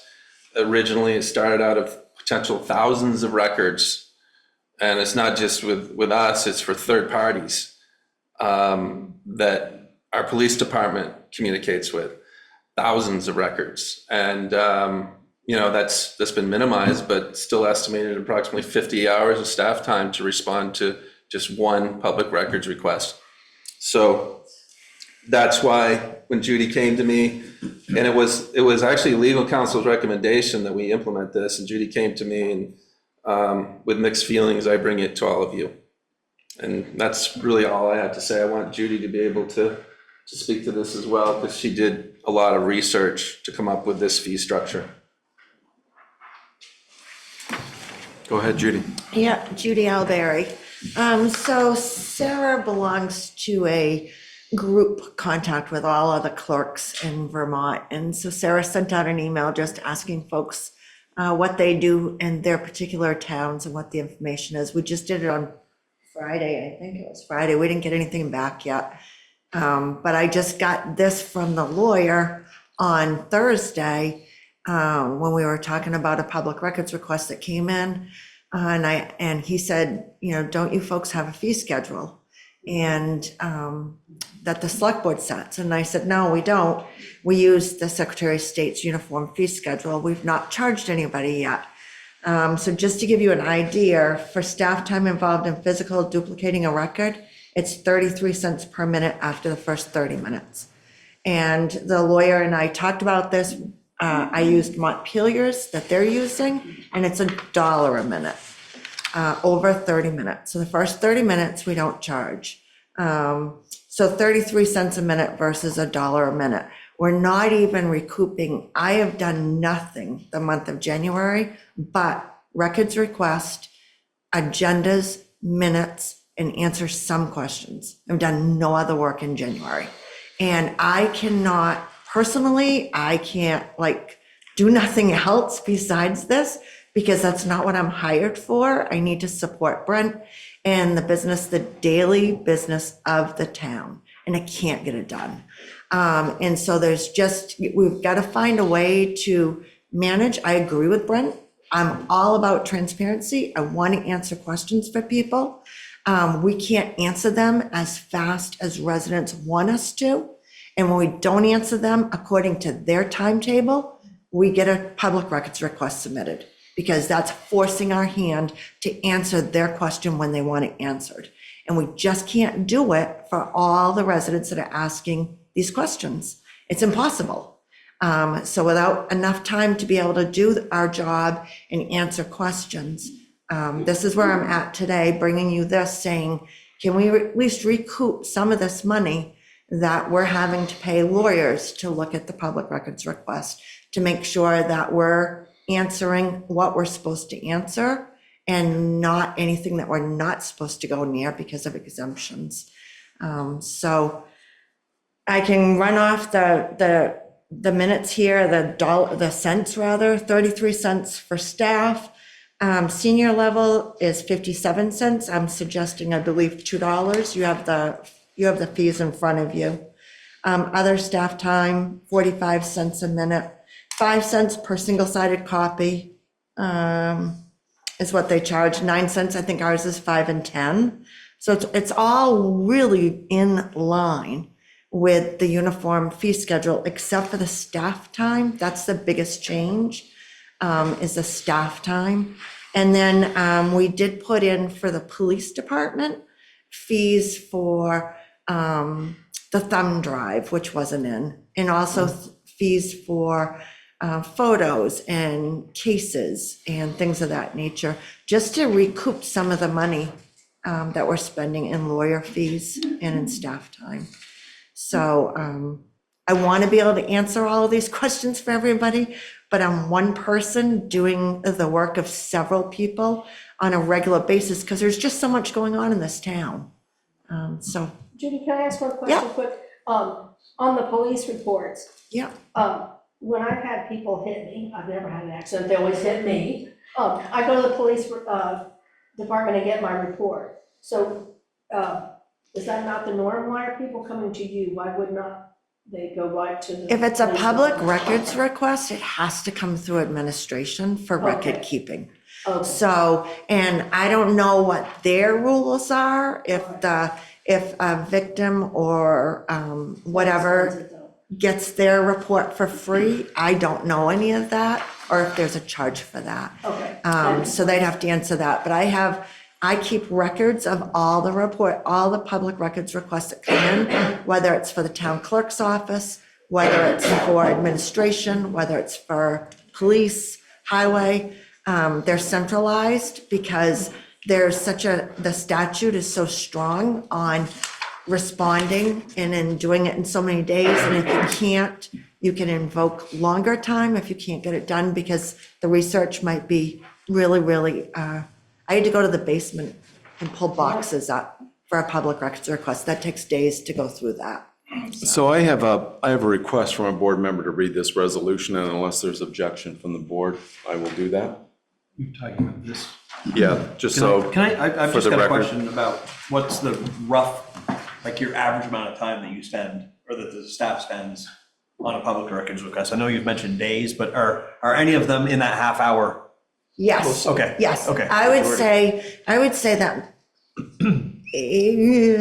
It's hard. I would say probably most of them are within that 30 minutes. We're Okay. not looking at, this is not going to be, this is for a lot of research involved and going through things, or the enormous amount of stuff, Right, but this which we've been didn't- hit with. Didn't give me an idea of what the volume of these Less than records- 30 Okay, less than that 30 answers my minutes. question. Thank you, Yeah. Judy. You're welcome. So the resolution that this is for the record, for those people online, for anybody who listens to this tape, this recording later. So the resolution of the Select Board of the Town of Morristown, the undersigned being the Select Board of the Town of Morristown, a municipal corporation duly created and validly existing under and pursuant to the laws of the state of Vermont, hereby resolve as follows. Whereas following a public hearing, it was agreed that the town should establish and adopt a schedule of actual cost charges and charges for staff time for public records requests. Whereas pursuant to 1 VSA Section 316, the town may charge and collect the actual cost and staff time associated with complying with the request for a copy of a public record. Whereas to determine actual cost of copies, not including staff time, the town considers only the cost of the paper or the electronic media onto which a public record is copied, a prorated amount for maintenance and replacement of the machine or equipment used to copy the record, and the utility charges directly associated with copying a record. Whereas the town may only charge for such staff time directly involved in complying with a request that exceeds 30 minutes or in creating a new public record. Whereas the town may require that all payments of charges for a public record request be paid prior to delivery of the copies. Whereas the proposed schedule of public records charges is reproduced here. 1, for staff time involved in physically duplicating a record, $1 per minute after the first 30 minutes. 2, for senior level staff time and information technology specialist time spent extracting data from databases or performing similar tasks necessary to comply with a request to create a new public record, $2 per minute. Number 3, for any other staff time for which costs can be charged and collected under this section, $1 per minute. 4, for photocopies, 5 cents per single-sided page, 10 cents per double-sided page for pages up to 8.5 by 11 inches. 5, for color photocopies, $1 per single-sided page. 6, for computer-generated paper copies, 5 cents per page for pages up to 8.5 by 11 inches. For computer diskettes, $1 each for 3.5-inch diskettes. 8, for compact discs, $3 each for write-once CD with case, $5 each for rewritable CD with case. 9, for audio tapes, $1 each. 10, for videotapes, $3 each. 11, for DVDs, $3 each for write-once DVD with case, $5 each for rewritable DVD with case. 12, for thumb drives, $20 each. 13, for police report, $20 per incident.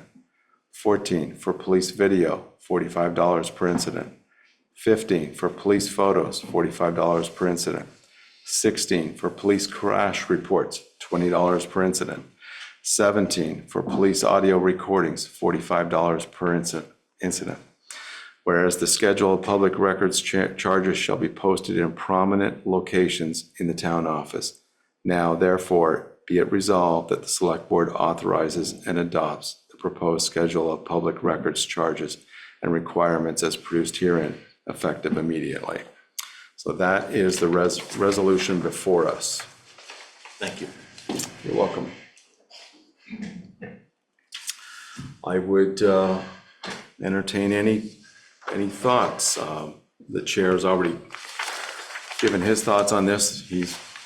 I am certainly concerned about, I'll say it again, I'm certainly concerned about the enormous amount of time that our staff is putting into these requests. Judy, can I ask, are we getting, like CDs, are these, everything that you've listed here, are these pretty common requests that you're getting?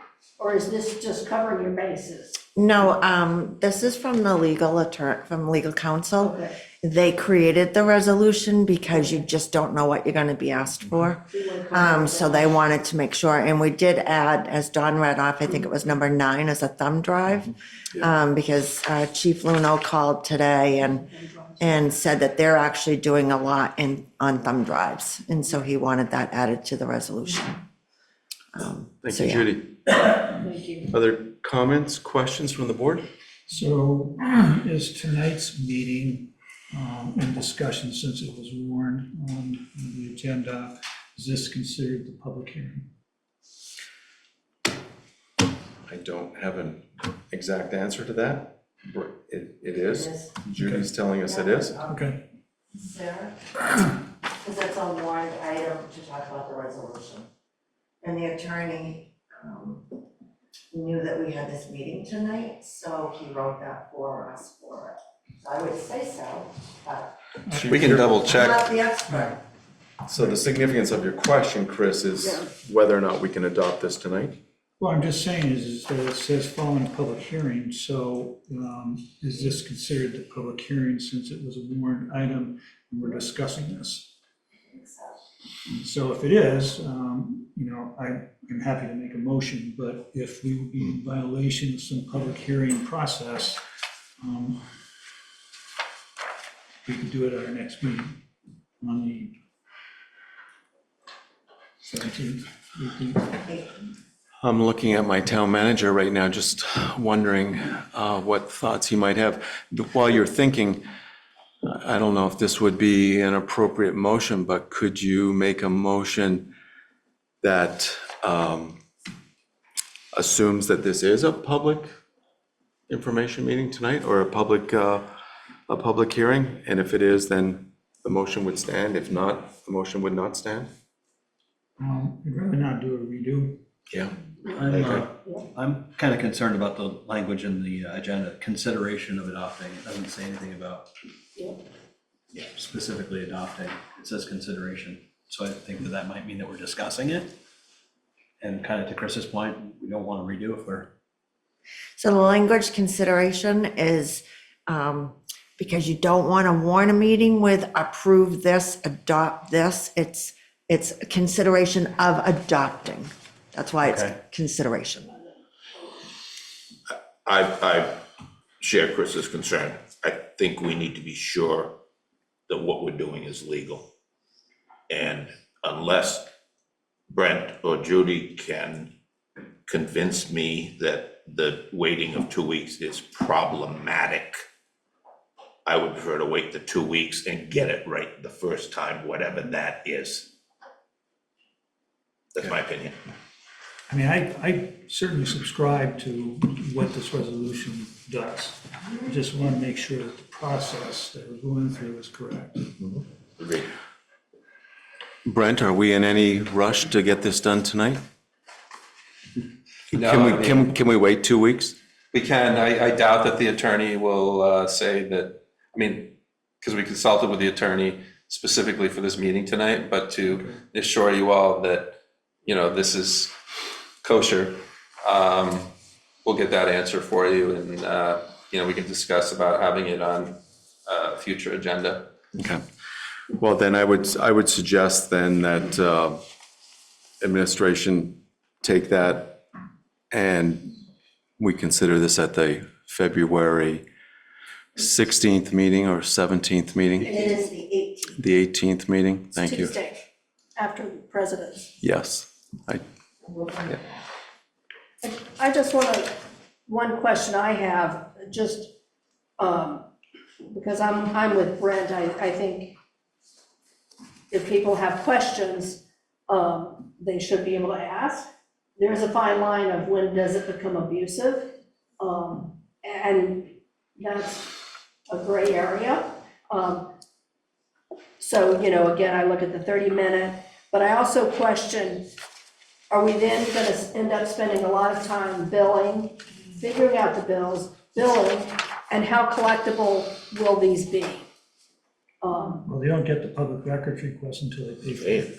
I know, but they still can request it, and, you can't charge it before, so I just look at EMS, we don't want to get into a situation where our bill, all of a sudden we've got huge billing, and Tina might can say that, and I'm not just saying that maybe it's over an hour or something that, so that we're not nickel and diming and spending a lot more time trying to collect money, you know, and that's my concern. I track all of it right now as it is, so I track everything we do. Yeah. So right now it is being tracked, and Sarah could answer this better than I could. Would it be similar to they come in and get coffees and it's a cash floor? Not necessarily a billing from Tina. Yeah.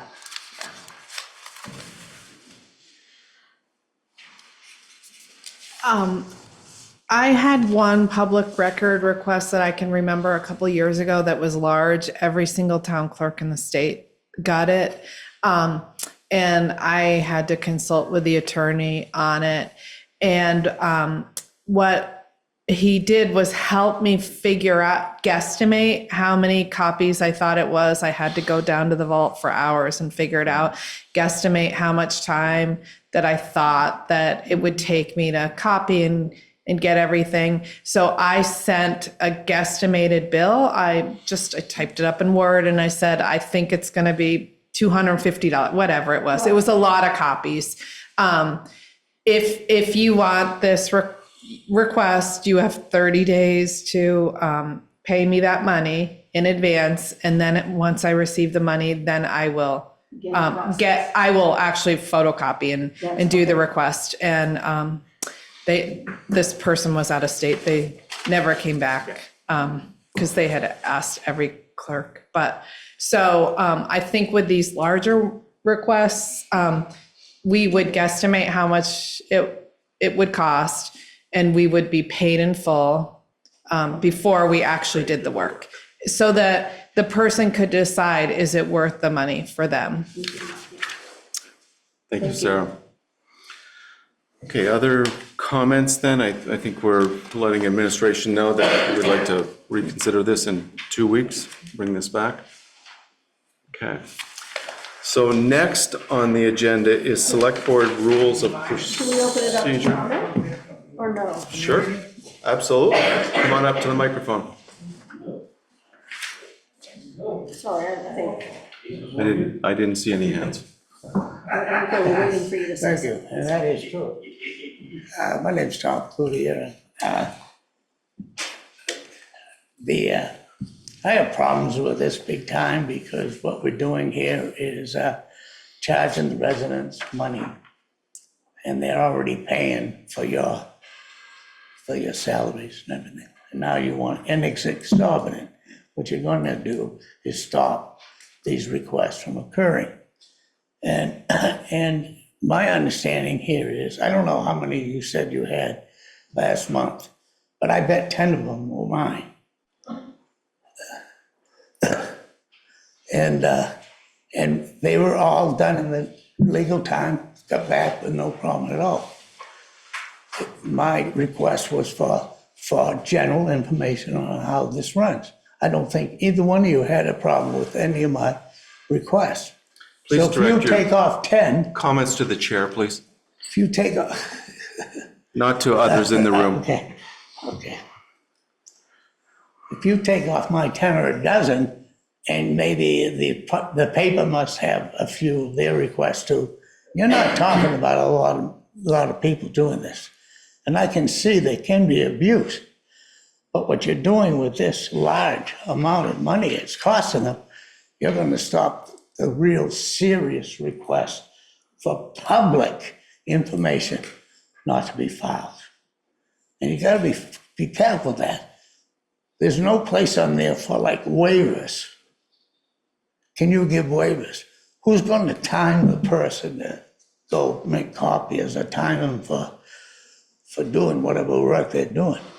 The Fire Freedom of Information Act for the country, for the state, for the federal government in their state, from their website, there is no initial fee required to submit that request, but does provide for the charging of certain types of fees in instances.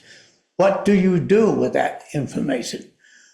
What I do is present it to other people. It's information on how this town runs.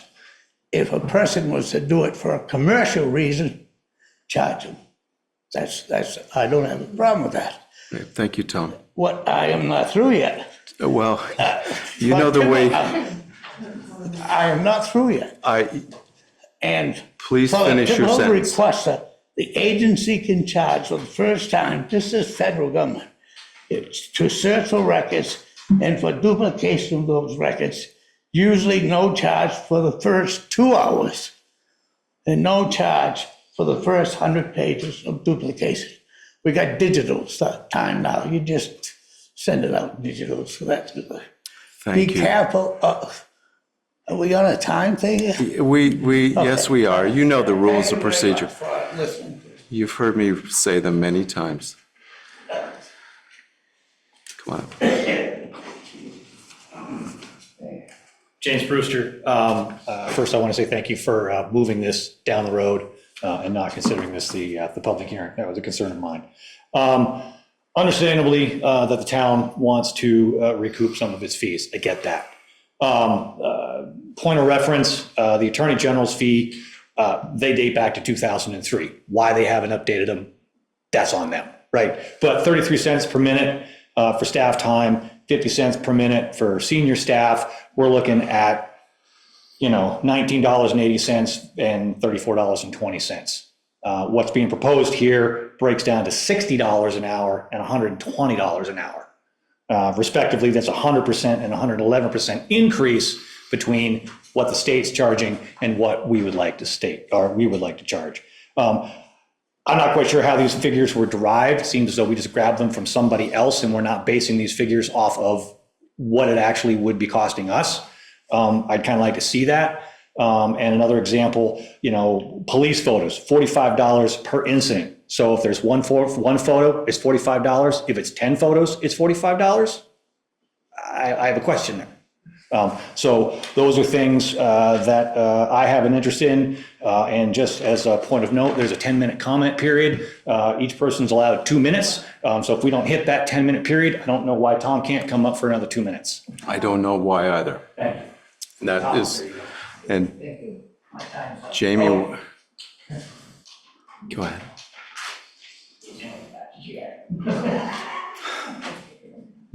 Jerry Throne. I find that a lot of the information that I hear at these hearings, people asking for, is on the website or another website. And it's easy for me, other people may have a more difficult time of it, but it's easy for me to find that stuff. And I guess if I had a public record request, I should expect to pay whatever the cost of the staff to produce those documents is. Just like when I go to my doctor and I say, hey, I'm moving, I need my records, they charge me for reproducing the records. And it's not just once, but all the doctors that do that. So that's kind of expected. I'm a little concerned, and I agree with Jamie about clarifying or justifying some of the rates, but I'm a little concerned about not being able to recapture the lawyer's rates. A lawyer, if it's $300 an hour, that's $5 a minute, not $1 a minute. So I think we might have a difficult time trying to capture the legal fees. Thank you. Anybody else? Go ahead. Evelyn, hello, Evelyn Throne, just a few questions. Most of these public record requests, are they for things that could be found on, other sites, or is this something that, like she said, it takes research? Well, I just don't understand the nature of some of them. And also, are they more from, what percentage would it be individuals or, corporate, companies or whatever, people, people who aren't individuals? And Third, is there any, you talked a lot about the different time you spent, emails and, you can't charge for them, but for the public record requests, how much that has cost, say, per month or over the year? Is there any amount you could consider? The requests that I've been involved in, when they've been pushed to me, have almost entirely been for emails, and usually for some topic and between some set of dates. So that's the research. And it does, some of these do take quite a while. I've certainly been involved in requests that take over a half an hour. That's, half an hour goes by pretty quick when you're searching through hundreds of emails and you're searching through hundreds of replies to emails. So it's not necessarily quick, but I'm certain there must be requests for particular documents that need to be researched, that need to be found, that fall under some particular category. So I would say that what I've seen, just in all my time in different places is, and especially between planning and DRB and here, a lot of the requests I have seen are people concerned about violations of open meeting law and looking for technically illegal communications that have happened, looking for backroom deals, wheeling and dealing or things. That's what I've seen, is what they're asking for, that aren't available. And again, that gets back to, if that is discovered in the public records, they can then sue. So the fact that, we haven't gotten a lot of lawsuits means that, there, chances are there aren't stuff. And again, I think this gets back to, I think we've made a tremendous effort, especially with Brent and other people, about being very transparent. We all go to classes and get updates all the time about open meeting laws, and, I especially going forward, I think everybody's much more aware of things in writing and what you're publicly saying as a public official. So I think that's, it's just a trustworthy thing, and that takes time, because if they think there's something going on, we have to come in and they can, do text and lots of things. So that's where it's coming from. That's what I see on what I've seen the request. So it's not just what's on the website. Sarah Haskins, I probably can think of how long have I been here? 16, 17 years. Only 3 requests that would fall into this category for the clerk treasurer world. None of them were from residents of the town. All of them were from people out of state or other Vermont towns. One of them was an email search of tons of correspondence of emails from everybody under the sun. Another one was they wanted every single piece of paper, ballot, report, anything that I had for the 2020 election, like thousands of pieces of paper. They were 98% of the public record requests that I receive in my office, I can answer within 5 minutes. They would not fall under this category. thank you, Sarah. Okay. As Jamie reminded me, that we had 10 minutes for public conversation. I'm going to suggest it's probably been 10 minutes. So I'm going to go on. Do we need to open it up to? I don't see any hands up there. Okay. So I'm going to move on to rules of procedure, and this is something the board needs to readopt annually. There's quite a bit in here, and I don't know if the board wants me to read all these rules of procedure. Some of the rules of procedure have come up tonight, in just the last few minutes, so I'd be certain the chair is doing his best to try and stick with what many boards in the past have adopted. And, but I'm not sure exactly where the board wants to go with this. This has been in your packets. You've had a chance to read this. There were things that, I don't know that I need to read all this, but, you know, there are things that probably should be mentioned.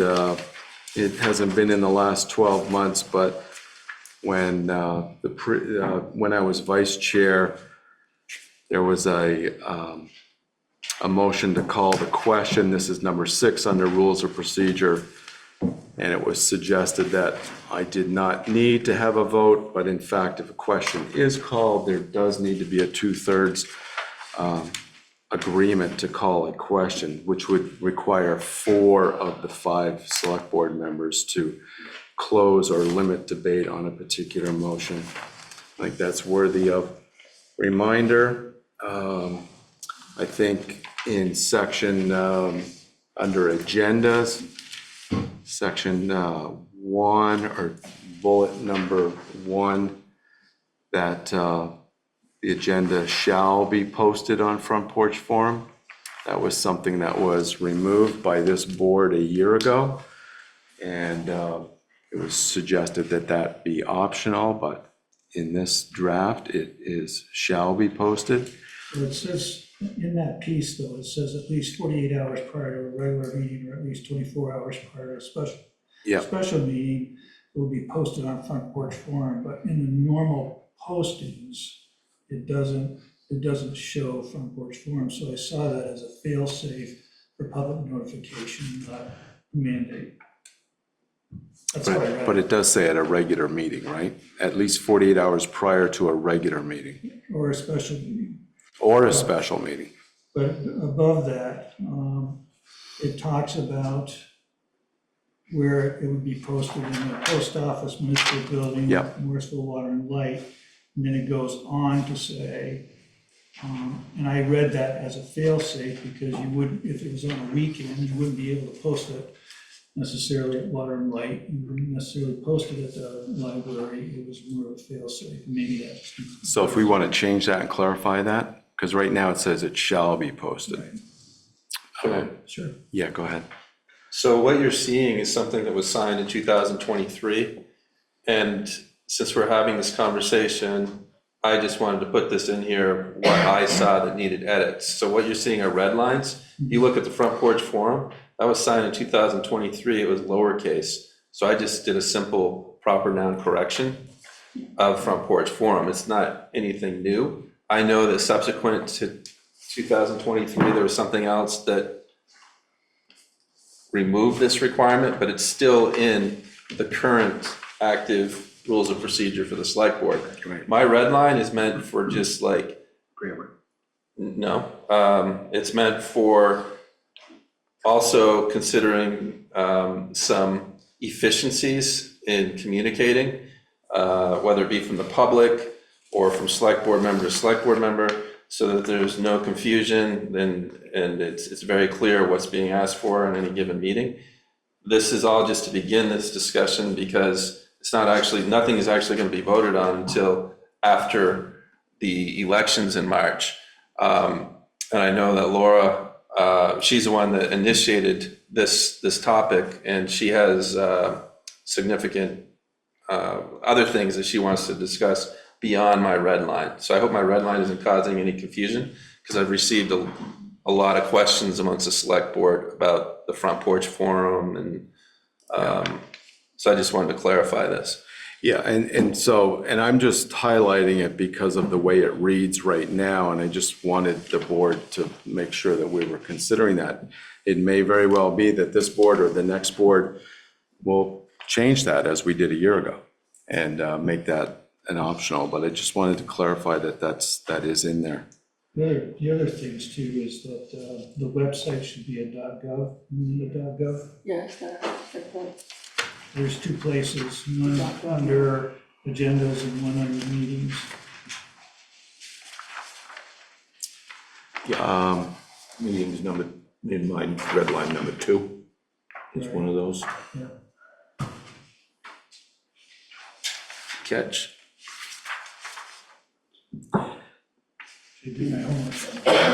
So anything else before definitions? I That just we might wanted to wanna- bring up mine, but I'm not sure it's time Yeah, now. Can I yeah, just, I'm gonna let you bring yours up. That's why we're here. I just wanted to see if there was anything else in here. as the person that normally requested it all be read into the record, the changes that, at least on the red line, are grammatical and, as Brent said, efficiency. The content of this is not really being changed very much at this point. So I don't believe that this needs to be read into the record, because it's being, for lack of a better way to say it, just slightly cleaned up at this point. So I don't believe that, I feel the need to have you read all of this into the record, Don, because it is not substantially changing in any way, shape, or form. Okay. Thank you. Other comments? I guess, Laura, I would let you. I asked for, because this is rules of procedure, very clean. In my time here, we've had other policies, and it turns out that I did some research on policies, one of which mine, because we're now in a manager form of government, so it's very different. We also, as everyone knows, are coming out of where we had one chair for 13 years. So there's a lot of things changing. And in that, and what I came across was that, and I have copies here if anybody wants to look, I reached out to quite a few select boards and asked what their process was for electing a chair. And it turns out that quite a few have a policy of rotating the chair based on some seniority. And part of the reason was in 23, I was informed that it was already determined who would be the chair because of the seniority. 24, all of a sudden there was no policy. So I just felt like it was really time to get it cleared up, so that anybody, I want to encourage more people to join the select board. I don't want any kind of potential that there's discrimination going on, or that it's a boys club, that they're, and so I think it needs to be clear what the policy is, so that when people are running, that there's an understanding and expectation, that again, there's 5 people on a board. We're not a mayor with consultants. And so when people are applying for select board, that is there an expectation that you will work up to a chair position? It's not mandatory, but that's the conversation that I wanted to start. So if anybody wants some of these copies, it's interesting. So there's 3 that I found, so you're welcome to the information. And I just, last March got very contentious, and it was very uncomfortable, and I just don't want to subject select board members to that, nor do I want to subject the audience to that, and you can go back and reference it. So I just feel like it's time going forward. We have other forms. There was a social media policy that at one point was signed. I've got another one here, Morristown Selectboard working agreements, that I think we need to clean up, because I think there's some crossover. And I just think it gets confusing when it's all this, and I want to get this cleaned up. We don't address, we've never had to deal with how chairs are selected.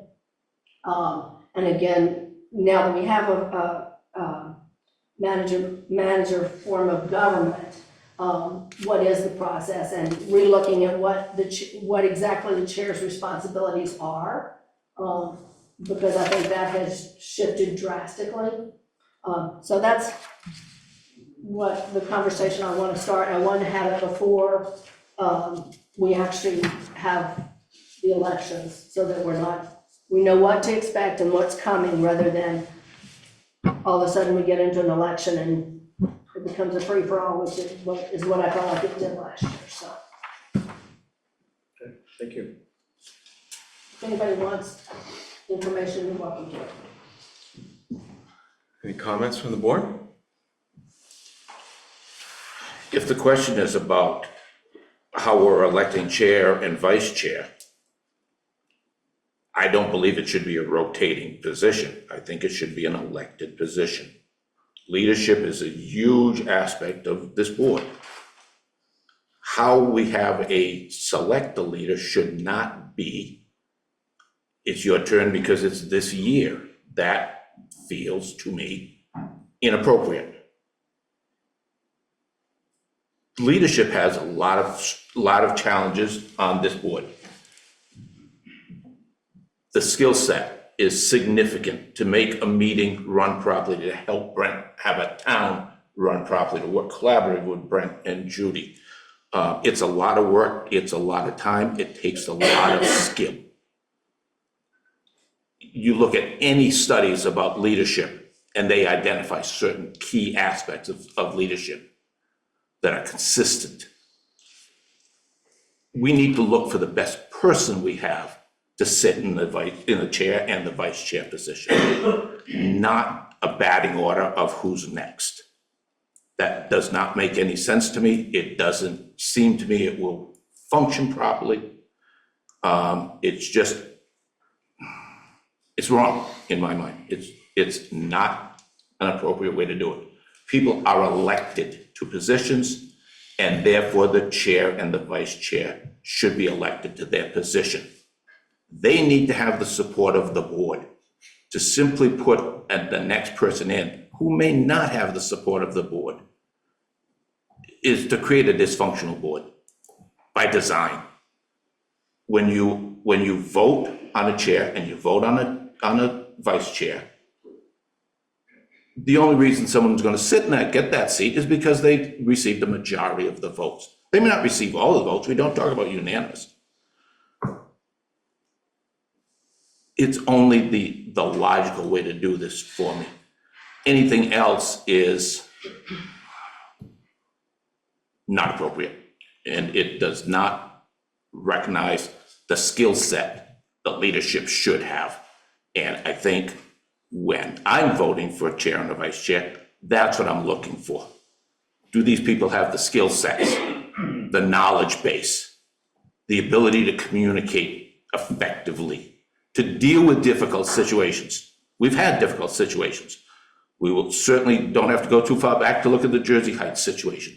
That was a challenging month, 2 months for the board, but in particular, the chair and the vice chair, who had to manage a meeting, respect everyone's ability to voice their opinion, and keep the meeting going in a straight line, being properly done.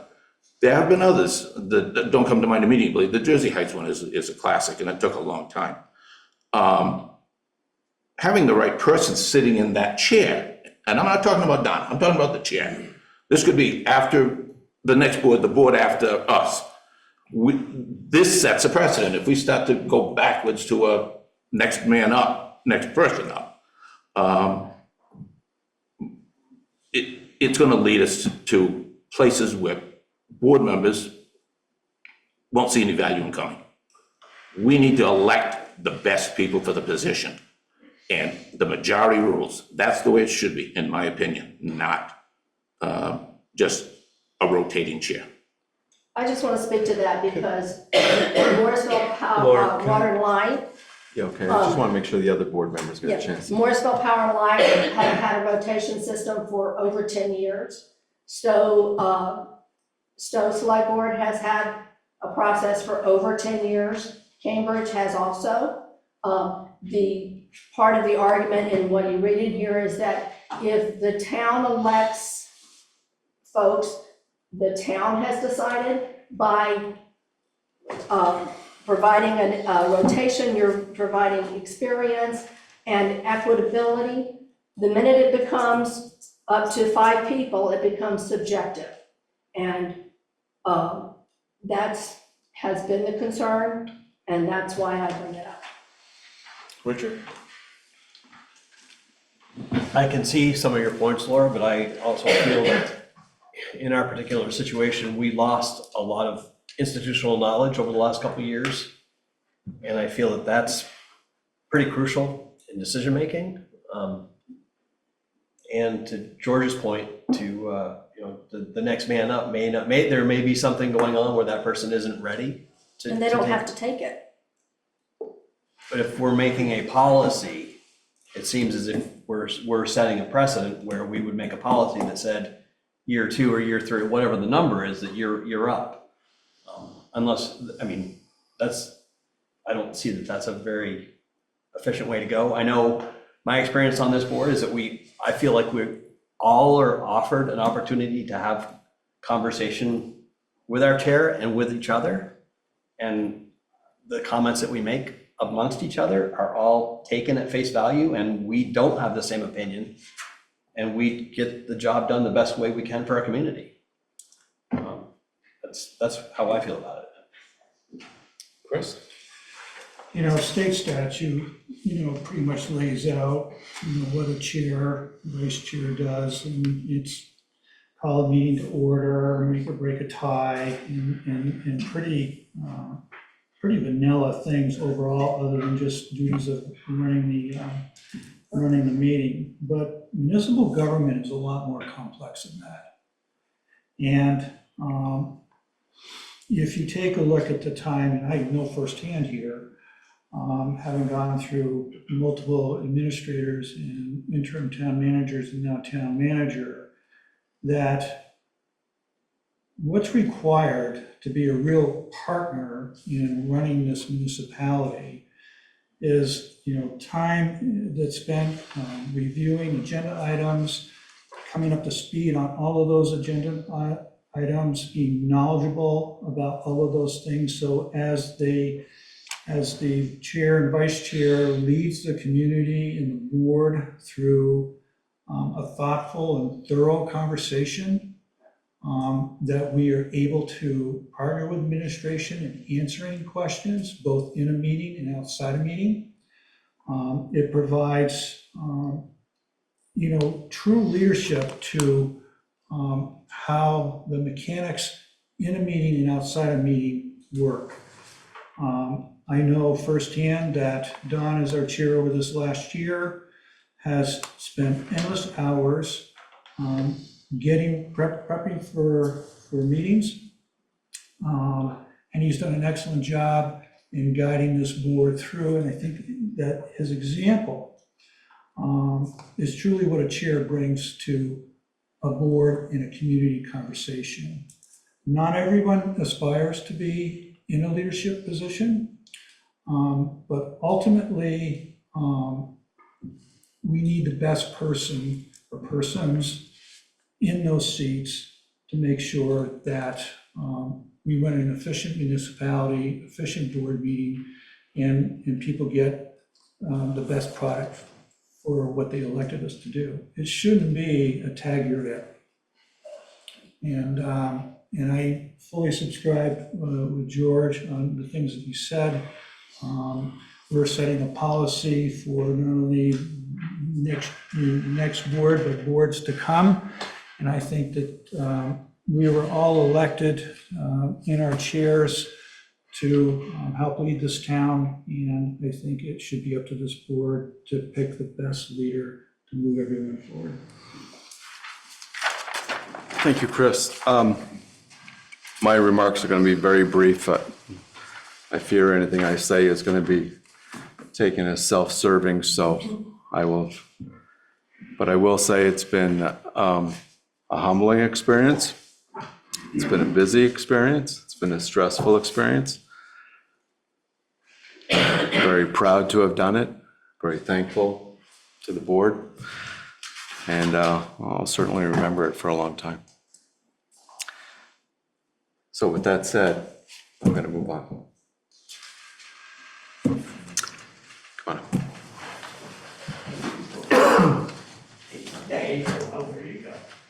James Brewster. While I understand George's point of view and the other comments, I don't completely agree with them. And I do side with Laura on this in that I would like to see a rotating chair position. And if it becomes your turn and you're not interested, then you can pass it on. But I would say that two previous, that long tenure that we had of the same chair, that did not get us good results at all. And that also did not get us the best person, the best leadership of the members on those boards at that time. There were other members on those boards that were far better and far more qualified in leadership than what was exhibited by that individual for that 13-year period. So I would say, be careful what you say, be careful what you wish for. So I am in favor of the rotating chair. Thank you. Thank you, Jamie. Tom Codier, Northfield. I want to add to that a little bit too myself. It's nothing against you, Don, doing a good job, but I feel it can be a better board by rotation, as like the water and light people do for 10 years. That has worked for them extremely well. Stowe's doing the same thing. It's not a jab at you for what you're doing.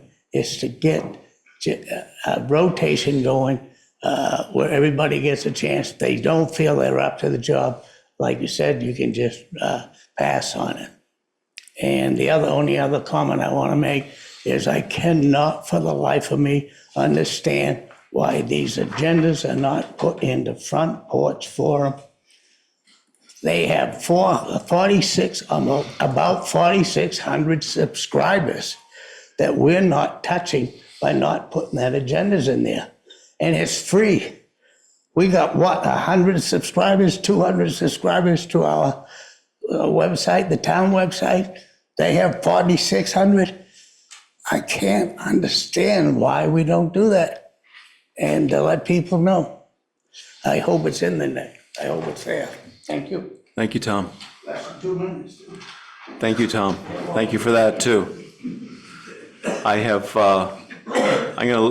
one hand online, but as normal, I'm going to let people in the audience speak first. Martin Green. In our country, we have a representative form of government where we elect our representatives. To me, this legislative body is kind of the most micro level of that. And so, I agree with the opinions expressed by those who say that it should be the person who has exhibited leadership, and that is accomplished by the votes of those on the board, just as is any type of elected position. Our legislature, our federal government, we elect representatives to represent us. So I think that's normal. And whoever gets the most votes wins. So it's something that's decided by the board, for the board, but ultimately for the town. So I'm just simply saying that this is normal to do it this way, the way that it's been done. And if there's poor leadership, then it simply reflects the votes of those who have placed them. So I have seen leadership, I have seen good leadership on this board, and I want to commend you for that. I appreciate it. I know that it's very difficult work, and I thank you for the work you're doing, and I think that form of representation should continue as it has. Thank you. And that was Martin Green. I can't remember if you said that in the beginning. You did? Okay. We both said it then. Anybody else in the audience? I can't read the name there, Judy. Nancy Donovan, if you go ahead. Yes, I would, all in favor of rotating the chair. And to echo, I believe it was Mr. Brewster saying, we had a really stagnant situation for 13 years and decisions were not made correctly. And it was just passed along, kind of the good old boys system. And there was a lot of fallout. an example is Jersey Heights. There are plenty of people that are on the board that are knowledgeable, that have been in other leadership positions that should have a chance to have an opportunity to lead the board. Thank you, Nancy. I'm not seeing any other hands online. Okay. Well, with that, I am going to move to our next issue, which is old business. Do we have any old business? None. Approve the warrants. I'd entertain a motion to approve the warrants. So moved. I have a motion by Chris and a second by Richard. Judy? Motion by Chris and a second by Richard to approve the warrants. Do I have any discussion? Yeah, not discussion, I have a comment. That new system, Tina, works very well. Good, I'm glad you guys like it. I think it makes things a lot faster. It's helpful for me. I mean, I It's can, helpful for us too. I can look at the warrants, see what I want to see, pull up the bill if I want to. Yep. And it saves a lot of quote aggravation here. We can just keep moving. So Yep. thank you for Well, thank instituting you that. for comment. Any other comments? Okay, all those in favor of approving the warrants, please say aye. Aye. That would be unanimous. Community comments.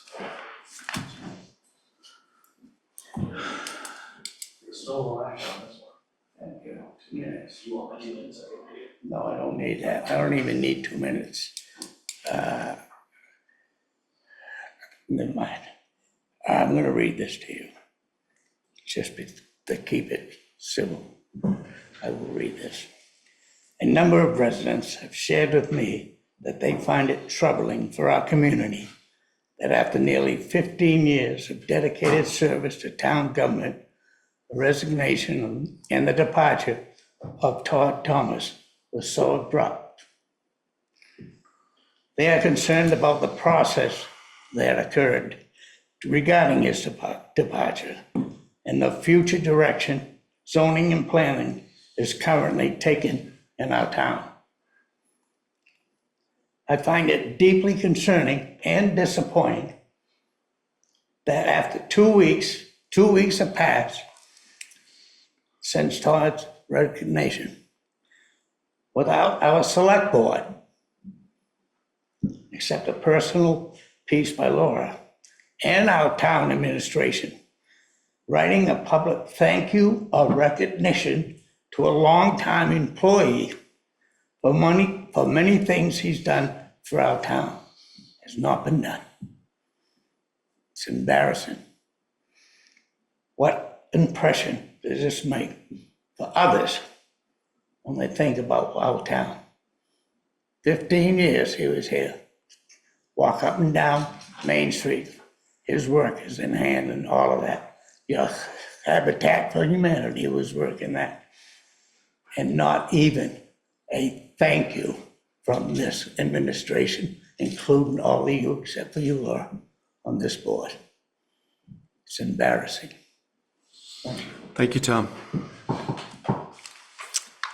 Other comments? Okay, hearing none, I'm going to go on to the schedule. The next regular select board meeting we've already alluded to is in 2 weeks, 2 weeks and a day, actually. It's the day after President's Day. It's going to be February 18th at 5:30.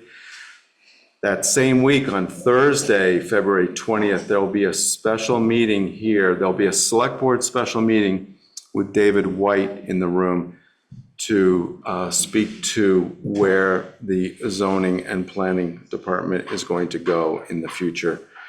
At this point, I'm not certain how much of the village trustees and how much of the planning council and how much of the DRB will be present there, but there could be a significant number of people there. So Monday, March 10th would be the organizational meeting, the first select board meeting after town meeting day at 5:30. And then Monday, March 17th would be the first regular select board meeting following that.